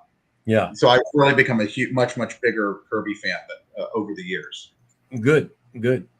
Excellent. So beautiful piece. So let's keep it moving and go to the 10th piece here. And for this, we do another Marvel piece, also very contemporary, painted though by an artist I know very little about actually, but it's a really lovely painting. So let's take a look at this one, everyone. X-Force, X-Force, Ryan Brown, just from a few years ago. So I always love the Tarantula as one of his villains too, you know. So really a lot of fun. What do you got to say about this one? You know, I like this one a lot. There are a couple of reasons why I like it is that you can't see it as well in the scan, but Spidey's foot, because he's clinging so hard, it's actually cracking the glass. Oh yeah, I can see that. And so I love that. And so you can see that he's leaning back, but he's clearly got to be clinging because he couldn't do that. And I love the dynamic pose. I love the lighting of the cars from behind him. You can't see it, but you can see the tips of his fingers are lit, like they're being struck by one of the headlights of the car. And so I like that. And I love the taxi driver going, "What is going on?" It's like, what the fuck? If clearly this is not New York, because if it was New York, they wouldn't even phase him. But exactly. Yeah, but this is a great piece with, like I said, Tarantula, Spider-Man. It's a great one of those great snapshots of a moment where you really want to see what's happening. So I just love this piece. And I like painted pieces like everybody else does, especially when they're the anatomy in this one. Somebody was mentioning anatomy. The anatomy of this one's done extremely well. Yeah, I love it. I love in particular Spidey, the way the anatomy of Spidey and his posture. Oh, it's phenomenal. Exactly. Yeah. Very. It's funny because it's very Spider-Man. Even though it's somebody leaning out of the way of a kick, it's a very Spider-Man way of leaning out of the way of a kick. So I just thought this is exactly what you're saying. Yes, very, very much so. Beautiful. Okay, let us again keep it moving. Now we got a little rhythm going. This one. So this next one is also, along with Spidey, one of my favorite sort of, if I had to pick certainly in the top 10 Marvel characters. For the same reason that I was big Batman fan my whole life, and Moon Knight. I always was particularly drawn to characters that were like the street level guys, Iron Fist, you know. Yeah. And so I love this, especially because his main villain, anyways, let me show it to you. But I also picked it because I knew Karen would probably love this. I hope so. But yeah, I love it because the disparity in size between how they draw the character and his main villain when they do this, I love. It's just amazing. Check this out, everybody. Oh yeah. Mm-hmm. So Daredevil 86 cover from what 14, 17 years ago. David Finch, Danny Miki. Oh my gosh, I always adore when they make the Kingpin that monstrously humongous. Yeah. You know, and it just adds to the power that he possesses, even though he's technically not a supremely super strong guy, you know? Right. Yeah. But it makes him look terrifying. So I agree, and this is a huge credit, frankly, to Danny Mickey's inks on this one, because this is really, and I think the piece is way more impressive in black and white. But because the use of the negative space with kind of Daredevil coming out of this negative space is far more impressive than the orange. And you kind of lose with the orange and red together. It just doesn't look good. But this is a great. I thought this was a great stereotypical, iconic Daredevil Kingpin piece. You know, so I've had this one for a long time, and I really still think very highly of it. I'm a big fan. Like I said, I think David Finch, his layouts are just, he doesn't get enough credit for how wonderfully done this layout is and the thought process behind it. It's a simple image, and it's so powerful. It conveys exactly what you want it to. Yeah. And Marcus makes an interesting comment, because I agree. This is what I was thinking, is that it looks like he drew purposely the Daredevil figure in a very Joe Quesada style. I do think that's purposeful, you know. But with that, that gritty intensity that Finch brings to his rendering, you know. Well, it's also in the way, and I think Marcus is exactly right. It's also in the way that Daredevil is posed with his fist, you know, and he's much more in the camera. That's a very Joe Quesada type of pose and a very kind of perspective, Joe Quesada type perspective. Yeah, the composition. Yeah. As Rick just mentioned. Yeah, exactly. Yeah. Thank you much for the composition. Yes. Finch's style is perfect for the ground level gritty characters like DD, Moon Knight, Batman. Yeah, exactly. I agree. Yeah. So beautiful piece, man. Yeah, congratulations, of course, on having that, and for such a long time too. So that's very cool. And thank you for depriving all those others of not being able to own it. Well, somebody's got to own it. Somebody has to, right? That's what I'm saying. Somebody's got to own it. Before I go to the next piece, just real quick, everybody, reminder, this week, this week, like every week on Friday at 7 p.m. Eastern, 4 o'clock Pacific, please visit Nikki B on the Original Art Experience. And Nick, I assume you're still there. I saw you there a couple of minutes ago. Pop in the chat. Just let people know if you're doing anything special with the sales this week. But it's always a fun time, everybody. And let me just quickly here, because I did grab this. Let me pop this link. And so that link goes, for those of you, you're welcome, Nick. That link goes directly to, because I know sometimes it's hard to find, Nick, so you might want to talk to whoever does the website stuff. Maybe suggest to them what they should do is whenever they schedule an episode of EXP, tell them they should put it into an EXP playlist. They have to make a playlist for EXP, because I noticed there isn't one. And put them all into that playlist, and then it wouldn't take me 10 to 15 minutes every week to try to look for it. It's so hard to find. But yeah, so that URL goes directly to this coming Friday's video. So, and he's doing an art giveaway. So there you go. Everybody go attend and maybe win some free art. Awesome. So very, very cool. So there we go, everybody. And let us get back to the show. Let's keep this rolling. And with one of my, again, favorite artists of the last 40 to 45 years, I still, for me, 1980s and up is still contemporary. That's just how I see it. One of my favorites, and in the DC pantheon, the interiors to this, you can't see it here, but the interiors with Alcala inks, love it. But yeah, this is Jerry Ordway. Tell us a little bit about this, because I love the Spectre, and I did this one for you as well, Scott, if you're still there. I'm a huge I love these characters, the JSA characters. Yeah. Okay. Cool. Yeah, I love these characters, and I just obviously being a lawyer and him being in court was great. So for me, it was personal. Yeah, that's awesome for you, for sure. Yeah, I would love to be able to stand up and do that one of these days.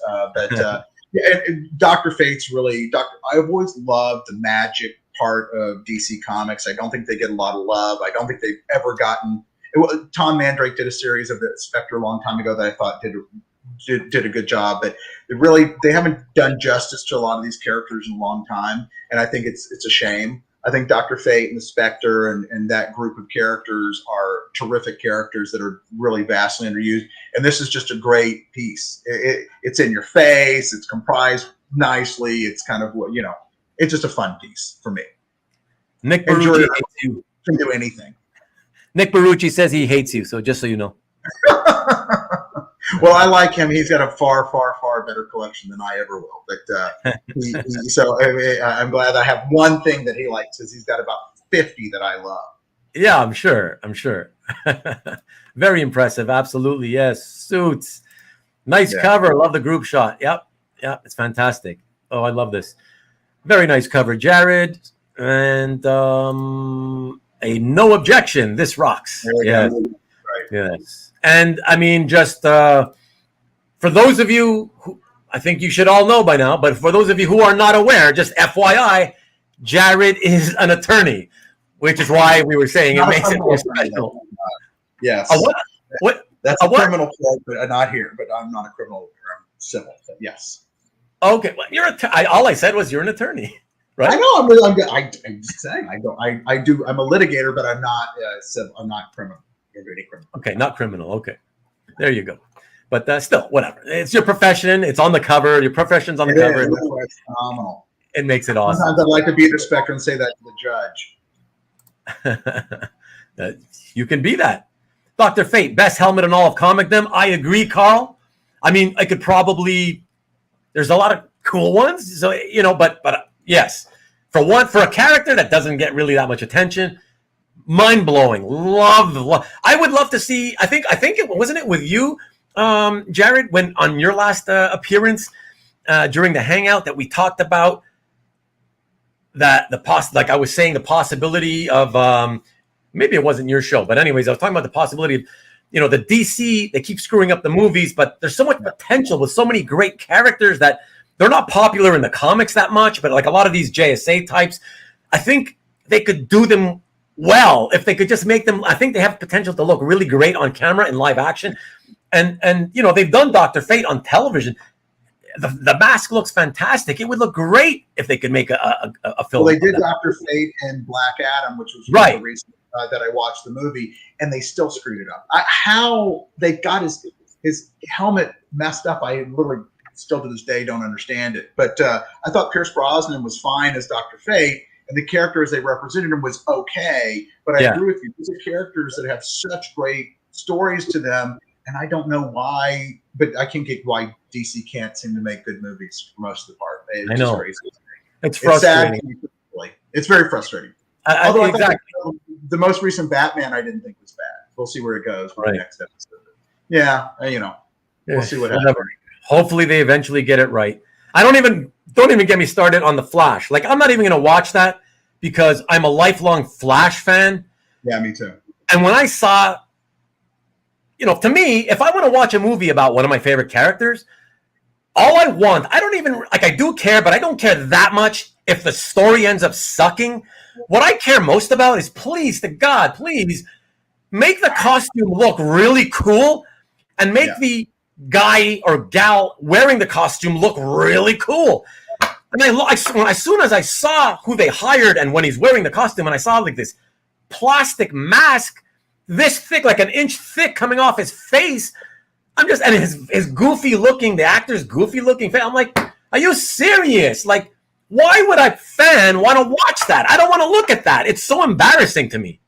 Well, I'm not a purist. I can the difference between organic web shooters and him having a mechanical web shooter for Spider-Man. I can deal with that. But when you have these characters who are very well established in what they look like, and this isn't a woke thing or anything like this, but Barry Allen is a blonde guy. So if you're going to hire a guy, why would you hire somebody that's just not the character? He does not represent the character. That's like making Wonder Woman a blonde, or when they screwed up Sue Storm and made Jessica Alba Sue Storm. I mean, it just does not work. You got to make these characters have been around for a very long time. They look a certain way. That's what we expect. They don't have to wear spandex. They like you said, we've got technology now. They use computers to enhance their costumes and musculature. Fine with me. That's great.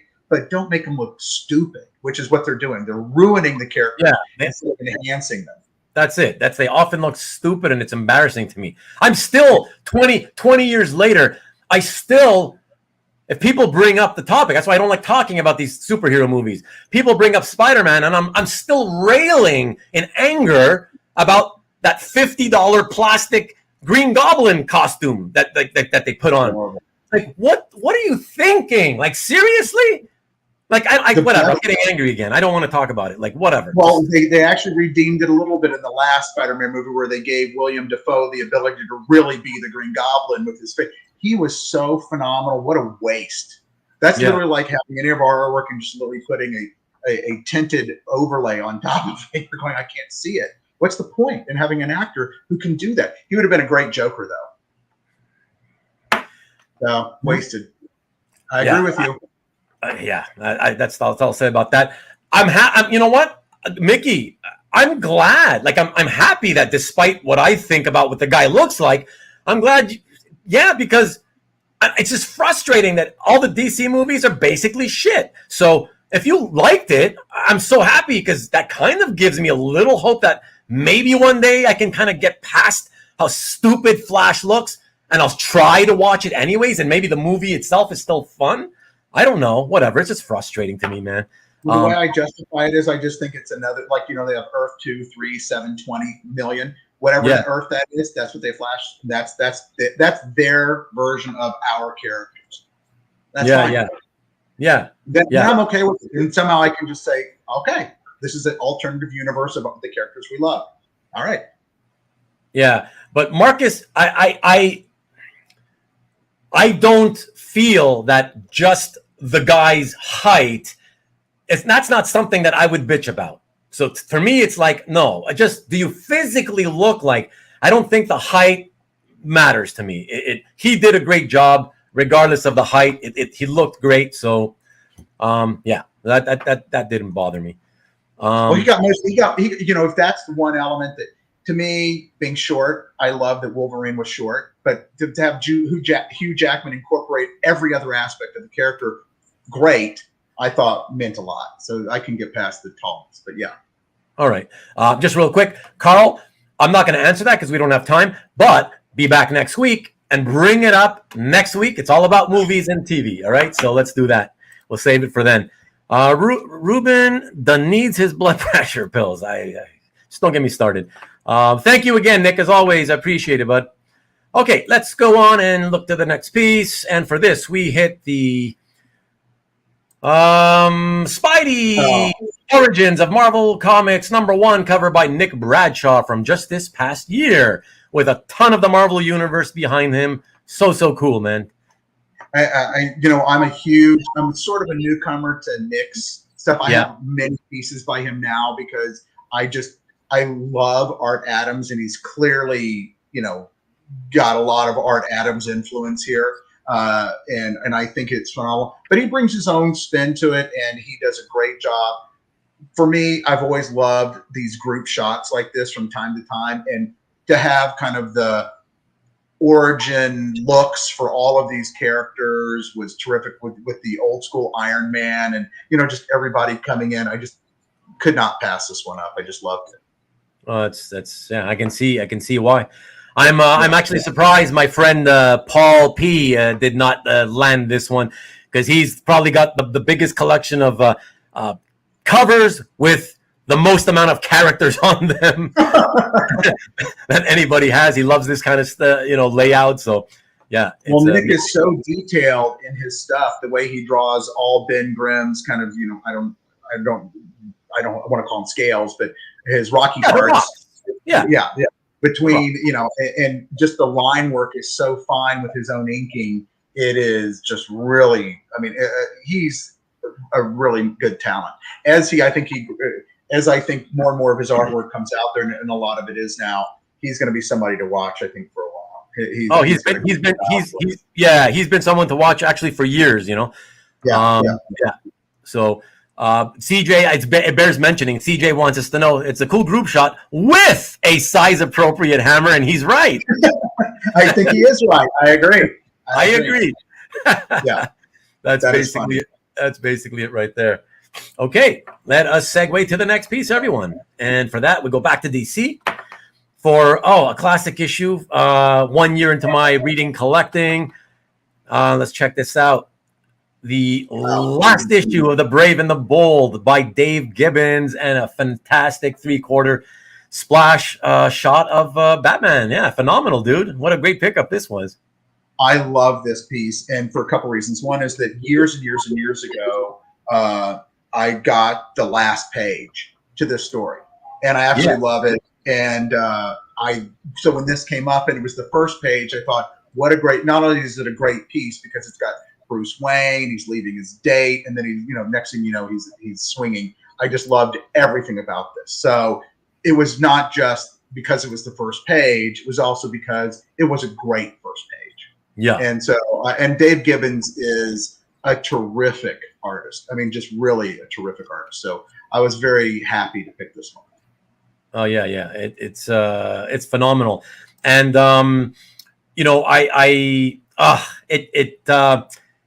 it makes me a little bit sad to not have been able to show the other piece because it's the bookend.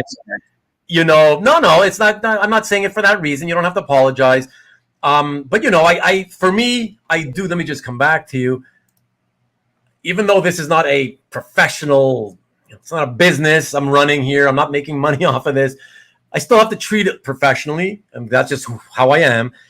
And so I have certain standards. And when it comes to art, presentation to me, when you're sharing art, presentation is everything to me. Okay. Mm-hmm. And so there's certain, I will show certain levels of scan quality that I don't really like because I can still kind of make it work. But there's certain levels below which I just don't want to go because I think it does a disservice to the artwork. And I don't want people to necessarily see it that way. It deserves to be seen more like how it actually looks. And because the piece, you have that one in your gallery as it's not even a bad scan. It's a photograph, and it's like at an angle, and So I didn't want to make fair enough piece look bad. You know what I mean? The interesting thing about, and I'll just talk about it, the reason why that is a cool piece for another reason is it was the last issue of Brave and the Bold for decades. Yes. Yeah. That was the very last issue. So I thought that was it was a great, because I grew up on Brave and the Bold. I just loved it. So for me, that was a great get at the time. Yeah, no, phenomenal. And I don't get this one, Marcus. With the Andre Agassi, what did I say? That's tennis related. I think it was meant Diagrassi. Isn't that show you told me was Canadian? No. He's saying Andre Agassi. That's the 90s era tennis star. I don't get that, man. Explain it to me. First appearance of Batman and the Outsiders. Mm-hmm. Did he say image is everything? Or are you just saying he came off as the guy who was all about his image? Because he kind of did, but I don't know if you think that or what. But thank you for clearing it up. I appreciate it. Let's go on to the next piece, everybody. We're going to jump back to Marvel for this one. And a piece that I once owned. I traded for this piece back in 2001, I think it was. What do you guys? Yeah, I did. Yeah, I used to own it for a few years, and I still think about it often, every so often. I've always loved this one. It's just awesome. It's such a great piece. It really is. I was lucky enough to be contacted to buy this, or somebody was putting it up, and I forgot how it worked, but somebody acted to help and to get me to acquire this. Like I said, I'm a huge Ghost Rider fan, and I just the way he drew Ghost Rider in this, I just love the way he's got this really much more skeletal kind of look to him. And I'm a sucker for I think you can't have a Ghost Rider piece without having him on the motorcycle or Yes, of course. To have the whole thing flaming, I think makes a lot more sense. And I also love the flaming tires, the whole thing, and him surrounded. I mean, this is again one of those perfect, iconic covers. You sit there and go, I want to see what's happening next. I want to know where this goes. And so this sells a comic book to me, and I just love the look of it. So, just terrific. And Bob Budiansky, I'm probably butchering his name, really did a great job on this one.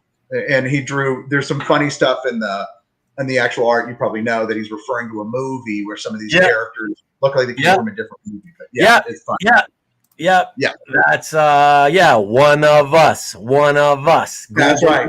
Google gobble. Yeah. That's it's actually called Freaks. The movie is called Freaks, right. Which is why they titled the story there on the cover Freaks, right? Mm-hmm. Yeah, that's what's his face? Todd, the director. Todd.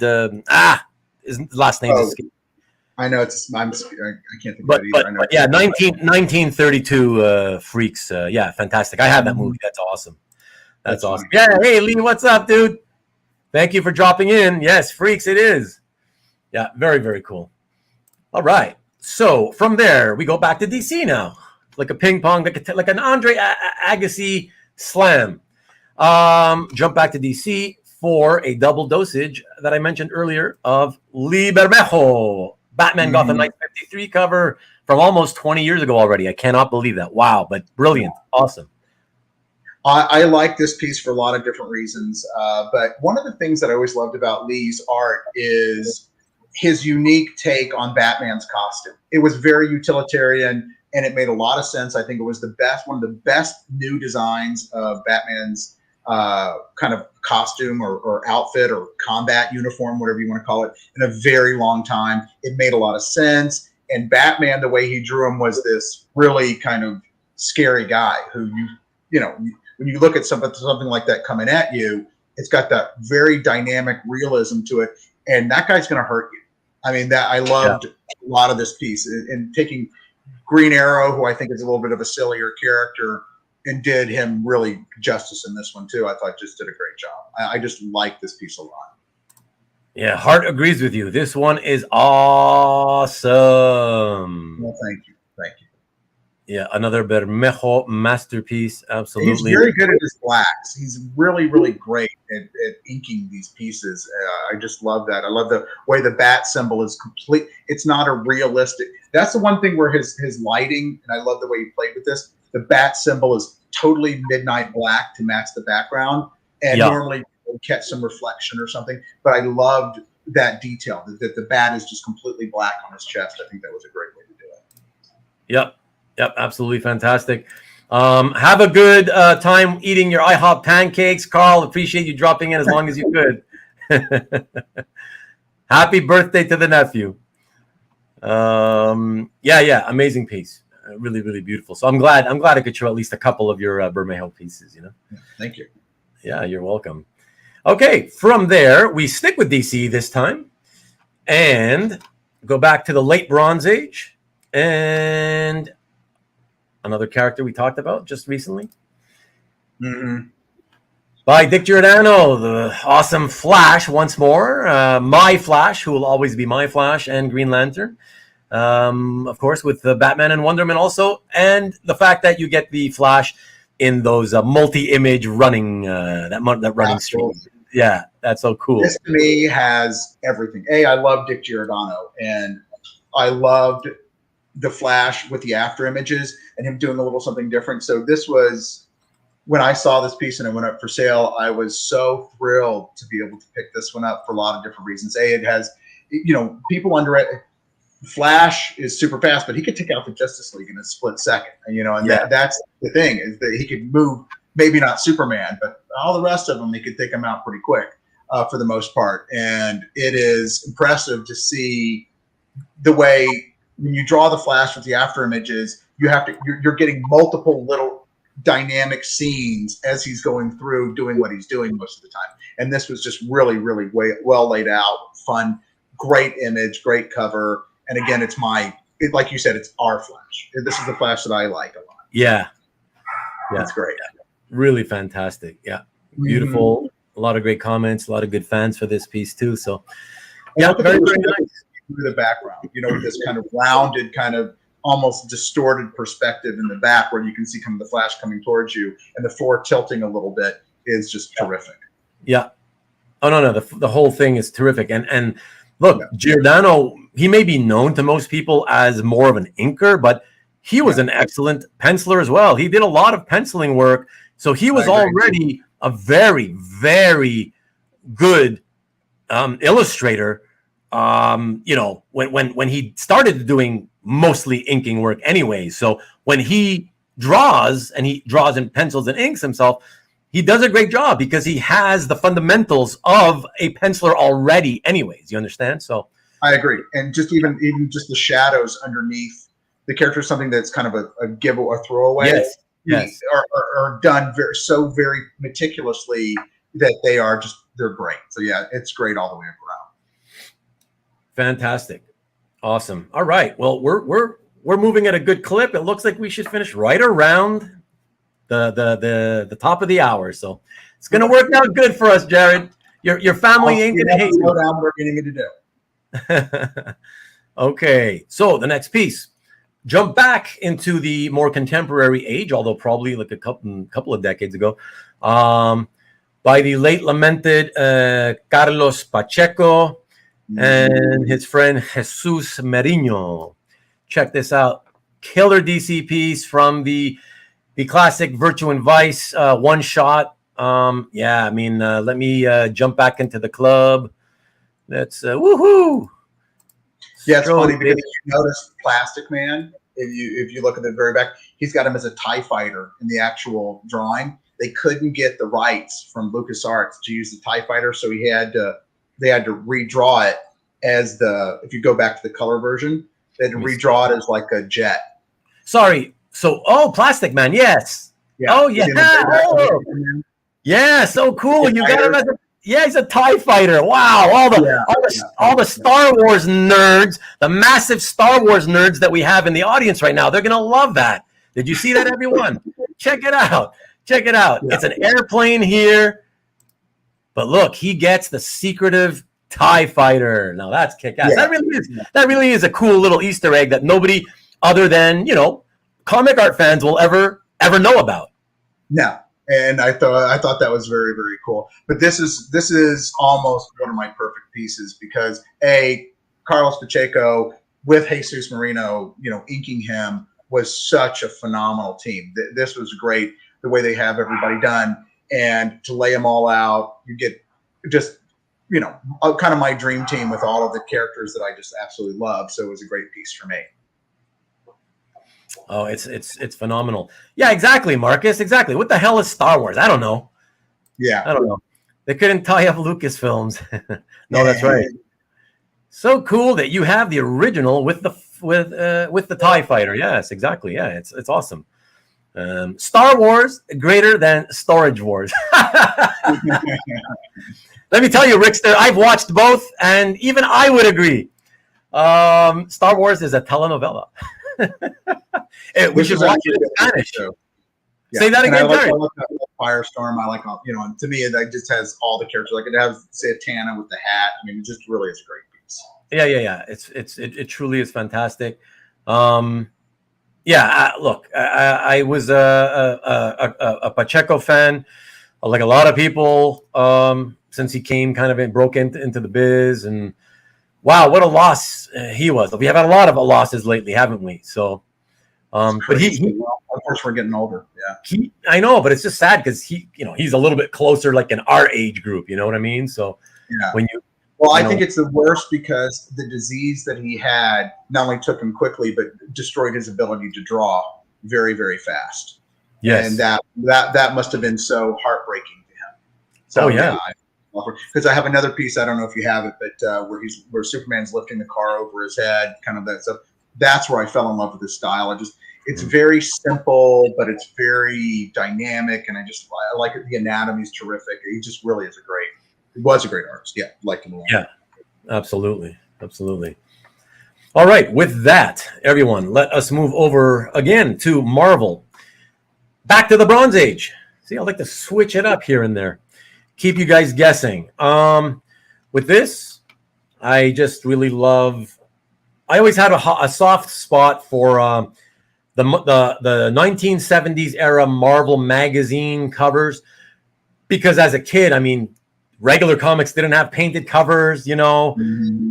And so painted covers to me were always like, wow, so extra special, you know, to see these heroes feel like they're almost coming alive a little bit more, you know.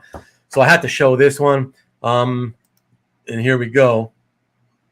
So this is Marvel Marvel Preview presents Thor the Mighty number 10 from 1977 by Ken Barr. And I believe the reason I see Flash is because you have this one framed and you had to photograph it, correct? No, that's just because it's painted, and so there's a reflection from the light when. Oh, okay. Yeah. Okay. So, but it is a photograph. It's not a scan, right? Correct. It's a photograph. Yeah, that's it. Okay. And so unfortunately, I put my overhead lights. Yeah, put a little bit of a reflection at the very top. But I always thought it was interesting the way they recolored for the cover the background, because I don't think it needed it. You lost the nuances of the clouds and the different coloring behind them. This is another example, I think, of a very bad coloring job that was completely, in this case, I think, completely unnecessary. But look at the blue. Look at the fact that it's all blue, even though he's got kind of a lot of blue on his costume, and it's kind of like, what are you doing? You know. Well, you're losing the mountains behind him. You're losing a lot of the depth of the piece by doing that, and I think that it really was a disservice to this piece. But because it takes away from the pop, because his cape is more red, and the contrast with everything was really much more powerful. And I think it frankly is a much better colored image than what they used. I still to this I can't figure out why they felt it was necessary to recolor it, but some way, the editor made some bad decision. Even with the figures laying at his feet, that blue tinge takes away from some of the shadowing and the detail in those. But it's a great piece. It's also very large. So that makes it look even more impressive for sure. Yeah, that's a much larger piece. It's probably about 20 by 30 as well. Maybe not quite that, but it's been a long. I have to measure. It's been a while since I measured it. Maybe 20, maybe 15 by 25 or 23. Something like that. No, it's fantastic, man. It's a beauty. Did you say then you do not have it? Do you not have it framed? No, I don't have that one framed. Oh, okay. Yeah. No, unfortunately, I don't have enough wall space to frame everything. Right. I wish I did. Well, yeah, I know. That's always the issue for us, those of us who want to frame. So yeah. Eventually, even if you have a lot of space, you eventually run out. Exactly. You know. Well, then I have stupid shelves behind me instead of space. It is what it is. That's it. Okay, everybody, on to the next piece. We jump again back to DC for a really cool piece I wanted to show. I'm not a big recreation guy, but I do like homages now and then. If they change up the homage, at least slightly, it makes it a little bit more special. So I wanted to show this. Mm-hmm. And this is from Superman Strength #1, the first issue of the little mini-series they did. Alex Ross did the covers, but no interiors. And this is the homage for those of you who don't recognize the cover to Superman #1. Fantastic. What can you share with us about this one, Jared? I loved when Alex Ross first started doing these painted covers years ago. He just, he deservedly kind of took the world by storm because it was something that we hadn't kind of seen done seriously before. And in this one, like you said, I knew exactly what he was, he's doing that iconic image. It's Superman in that pose. The pose makes sense in this context. And I am a huge Superman fan. And sometimes I think Alex Ross draws his bodies too bulky and too, sometimes he's hit or miss a little bit. And I thought he was full on hit with this one. I just loved everything about it. Like I said, Superman's strength is it's showing his strength. It's showing him flying. This was a stereotypical iconic image. And it's probably one of the best Superman images that Alex has ever done. He's done other great ones as well, but this is definitely ranks up in the top 5 or 6 images of Superman that he's ever drawn. Yeah, I would think so. Yeah, it's classic, man. Yeah, very much so. Yeah, beautiful piece. All right. From there, let us move over to Marvel again. And for that, it'll be our final Marvel piece, actually. For this, let's see if there's any fans here. I don't show this guy's art too often on this show and show and tells, but here's a pretty kick-ass piece of the Amazing Spider-Man by Todd McFarlane. Pencils and inks in this issue, everyone. So great splash. What do you? I know what everybody else would say about this, but yeah, why don't you tell us what you'll say about it, Jared?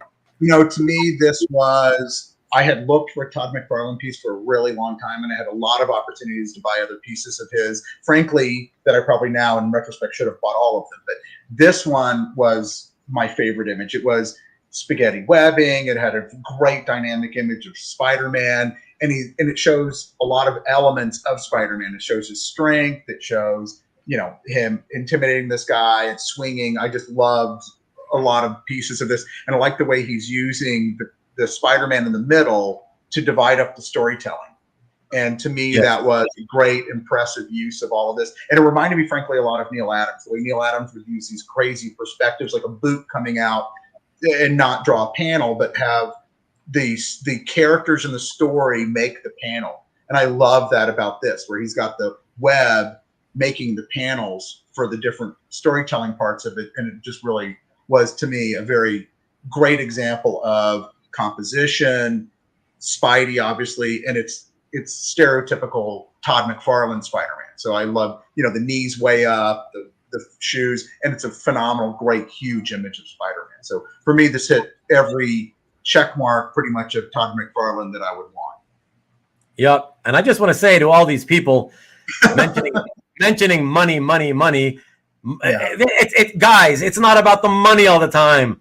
Come on, you gotta love it for what it is. Like Jared, look at Jared's speaking eloquently about what he loves about the piece, and all I'm seeing is that was a good investment. Money. Come on, man. Not to say that if you throw a lot of commas into a number and offered it to me, there's nothing that's not for sale. But it's so funny because it's what we were talking about earlier. People look at art and sometimes they think they need to buy it because it's expensive, or they look at it like everybody else wants it, so I want it too.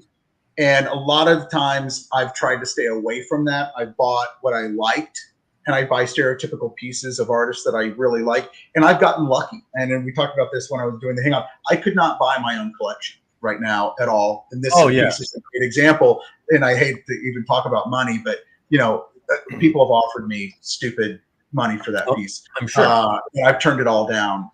Not that there's not a number that's stupid enough, but the way I think about it is, so just to forestall, some people might want to make me offers.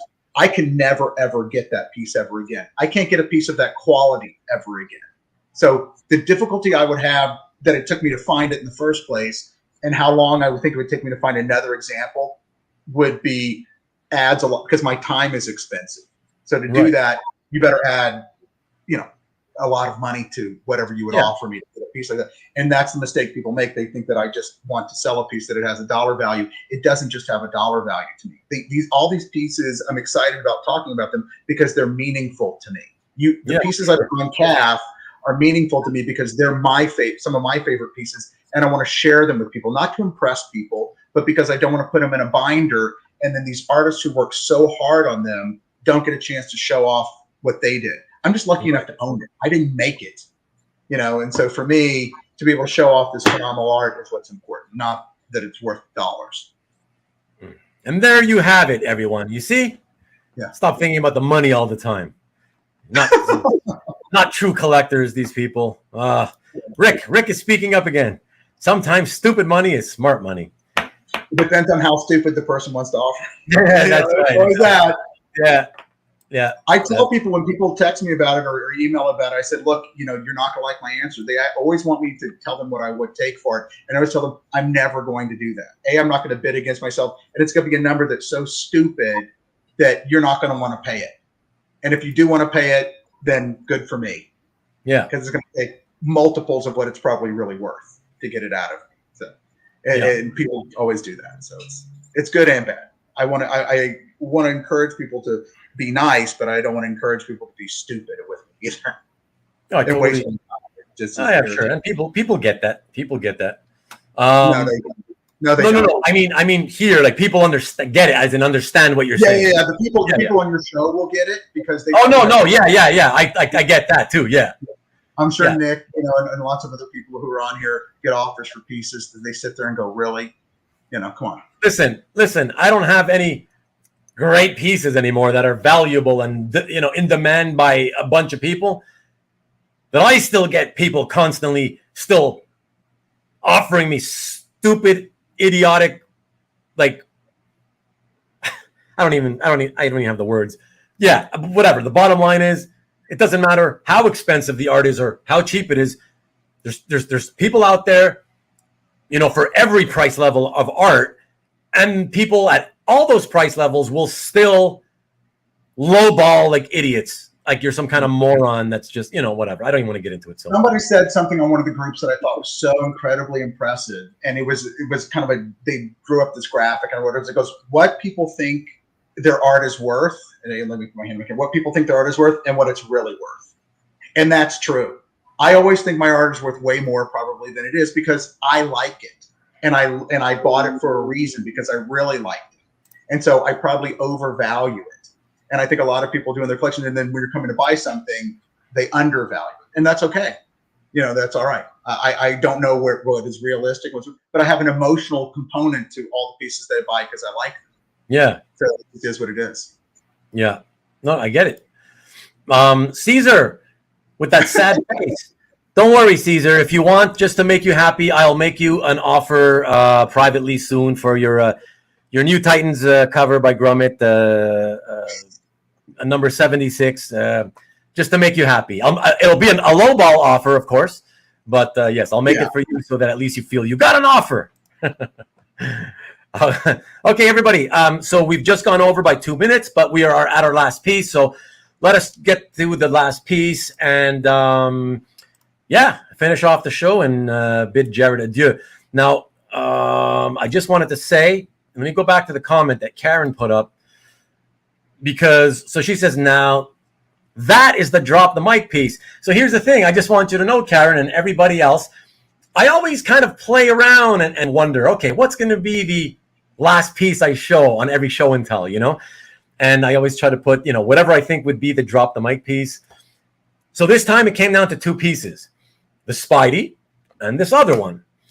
And for obvious reasons, I struggled. I was like, the Spidey's probably more obvious choice, but I'll tell you. The Spidey's a splash. It's a famous artist who did a classic run, blah, blah, blah. We all know that, right? But I struggled because the other choice is not even a splash or a cover. It's a panel page. So think about how hard it typically would be to be the drop the mic piece with a panel page over a splash page. But I also went with my own personal love for the material. And so that's why I decided to make that the second to last piece. And this next piece, the piece. So without further ado, out of curiosity, real quick, Jared, do you know what I'm talking about? Do you think you know what I'm talking about? Yeah. Okay, you probably right.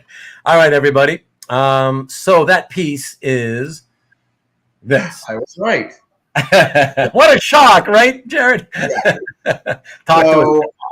I was at San Diego. I won't go into the whole story, but I was at San Diego Comic-Con, and my friends who collect artwork knew that they all had a Killing Joke page, and I had been chasing one for literally about 25 years, and I'm not joking, that long. That long? So I had bid on them on Heritage. I had lost. I could not. No one would let them go, and I wanted. But you have to understand, I wanted one with Joker and Batman in it. So I get it. There's only 8 pages in the book that have Joker and Batman. So they came up extremely rarely. And when this one came around, there's no haggle, there's no negotiation. You just say yes. And so I just said yes. And this one was pretty much everything I wanted in the piece. It had Joker, it had Batman, it had Joker doing his acid gag. And most important, it had Commissioner Gordon, which I frankly never thought I would get a piece with all 3 in it. And this is, I think, the only page that has Commissioner Gordon in it as well. So, yes, and Gordon is with Batman in the rain, as Karen points out. That's right. And Batman saving Commissioner Gordon, which is kind of the crux of the book and the whole reason why he's there. So it's got Batman reaching into his utility belt. I mean, it had the carnival, it had the funhouse doors. I mean, it literally had every element of the book, and I loved this book. This is by my favorite artist, my favorite writer. It was masterfully done, and people don't know these are not 11 by 17 pages. These are larger. Yes, this is 19 inches long and a little bit wider than that. So it's a much bigger page, and it is just, when I read this story, you know, a lot of people don't like it, and that's fine. But for me, it was the ultimate Batman Joker story. It was how I could see everything coming together for them from the beginning of their, you know, this game that they play. And so for me, this was the, I am so love having this image. I cannot tell you, and you know, the money doesn't matter, but the image itself, just with that look on Joker's face as he's squirting Batman with the acid, that smile, it was just everything to me. That panel was perfect. And then Joker running away and saving Commissioner Gordon, and Batman kind of softening and consoling Commissioner Gordon in that moment was such a phenomenal, this whole panel is just perfect to me. And it's so, again, put together just beautifully. And so I could not have asked for a better page. I'm just thrilled to own it. I'm sure you are very thrilled. Yeah, it's that one thing that you mentioned that you know, you said a lot of people don't know that the pages are larger. I would take a guess and say that I would bet most fans, you know, whether they're just readers or even art collectors, I think to me, the most shocking thing is, and the biggest surprise to most people is when you say that in that whole book, which, what was it, like was it a 36 or a 48 page? 40, I think it's 48 pages. 48 page, yeah, prestige format. Yeah. So usually that was 48. That there's only 8 pages available with both characters, Batman and Joker, together, right, at the same time on that page, right? So I think most people don't realize it, because, you know, you're thinking, I think most people, even if you read it multiple times, you just kind of read through it and you enjoy it or not. But you think, okay, I just read a 48 page, you know, Batman, Joker. Oh my God, Joker does this, that, and the other. And then Batman does this. You probably come off thinking, oh yeah, it was full of Joker and Batman. You would never think, right? You would never think 8 pages out of 48 that both characters are together. Like, that's insane, man. So that's really rare, a true rarity. And even more why they're so much more desirable, and why pages like that, like any page from the book, of course, is going to be desirable. But those, if you have one with Joker and Batman, oh, hell no. You don't part with that unless, like you say, you have your, whatever you think the more or less top and bottom line fair market value number is.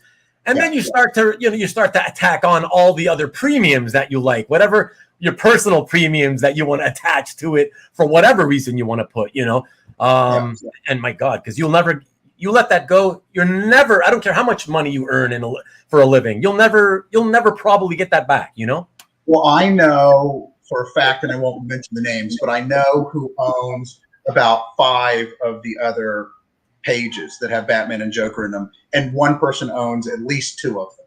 Right. And he's public about it, but he owns the joke at the end. He owns that page and the page preceding it.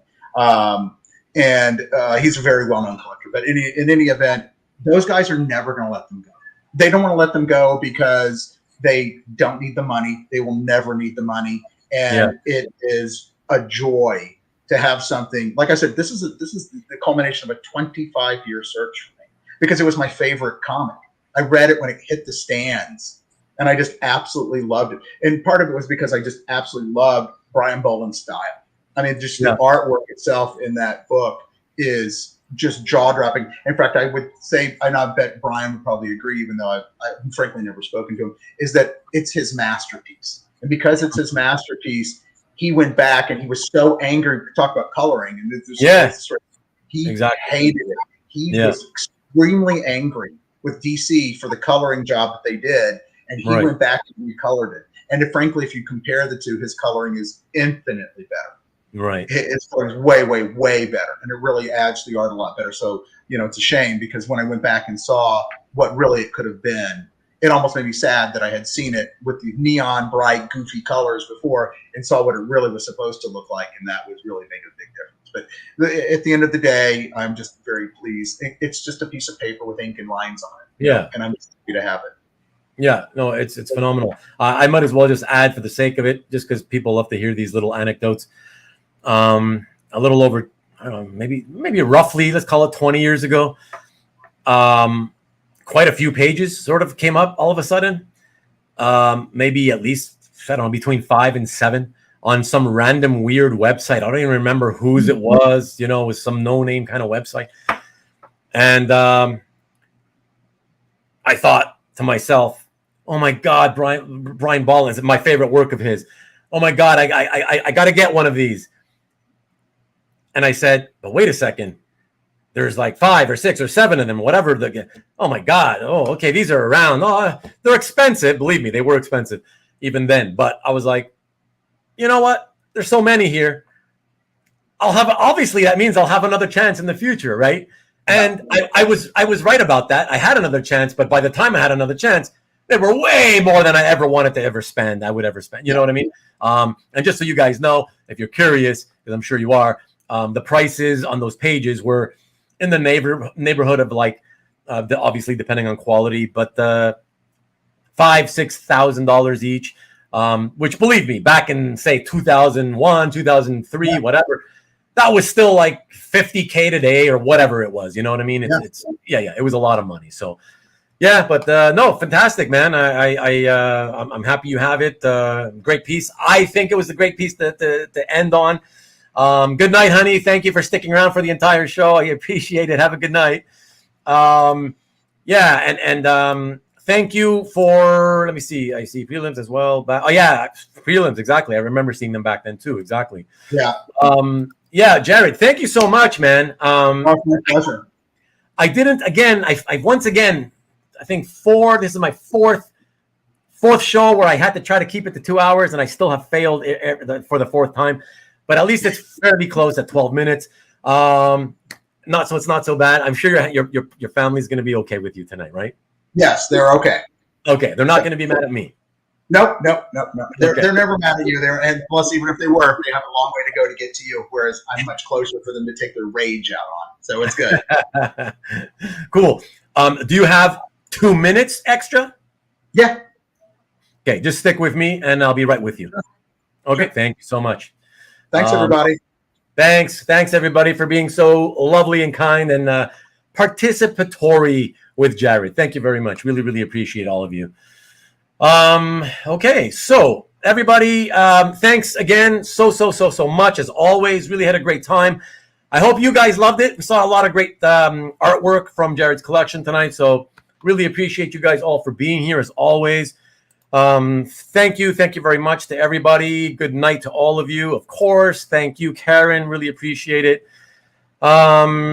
Killer show and tell for sure. Yeah, you can do killer ones when you have awesome collections like that, right, Rick? So thank you very much, everybody. Just a quick reminder that again, I'm hoping many of you show up next week. But just to remind you that it is not a comic book focus show. Okay, next week will be this one. Let me leave you here with this. So it is comic art collectors, the whoever, those among you who love to chat about movies and things other than just comics and comic art, will be here, and it may be a smaller than normal group, and if it is, that's okay too, because we were having a blast with that last episode, that impromptu episode we did on Neon Dragon Show and Tell.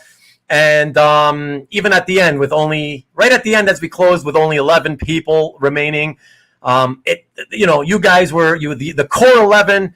It was fluctuating 11 to 14, and the core of you were, as always, still so participatory with the comments and the chatting. It was awesome. So it still felt like there was 30 people here. So even if only 11, those same 11 show up, I'll be thrilled, and so will Neon Dragon. So Thanks again, everyone. Really, really appreciate you. Believe it or not, I am actually looking very forward to next week. I think it's going to be a lot of fun. And for some unknown reason, the number of live viewers just jumped up to 30, down from like 22 or something. Really weird because we're closing it out. But anyways, thank you very, very much again. And to those of you who do intend to be here next week, sorry, let me take a few last comments. Next week, a Ruben roast, probably Stanley, probably. You'll never know, though. Prefer show and tell first or interview first? I don't know who you're asking. Maybe Jared, but he's not here anymore. Ruben to stepping out. Yes, exactly, Marcus. I look forward to seeing you next week. Have to watch that on Rewind, unfortunately. No worries, Lee. I appreciate it, though. Thank you for coming in tonight. Get the popcorn ready. I know you'll be here. The grassy talk next week? No, not really. I don't know. I don't remember the details anyways, really all that much. Can't wait for next week's show. Thanks, Karen. I appreciate it. I look forward to seeing you then. And Ruben, suave like Rico. Suave. Andre Degrassi. Nice. All right. So thanks again, everybody. And I will see those of you who plan to be here next week. Peace.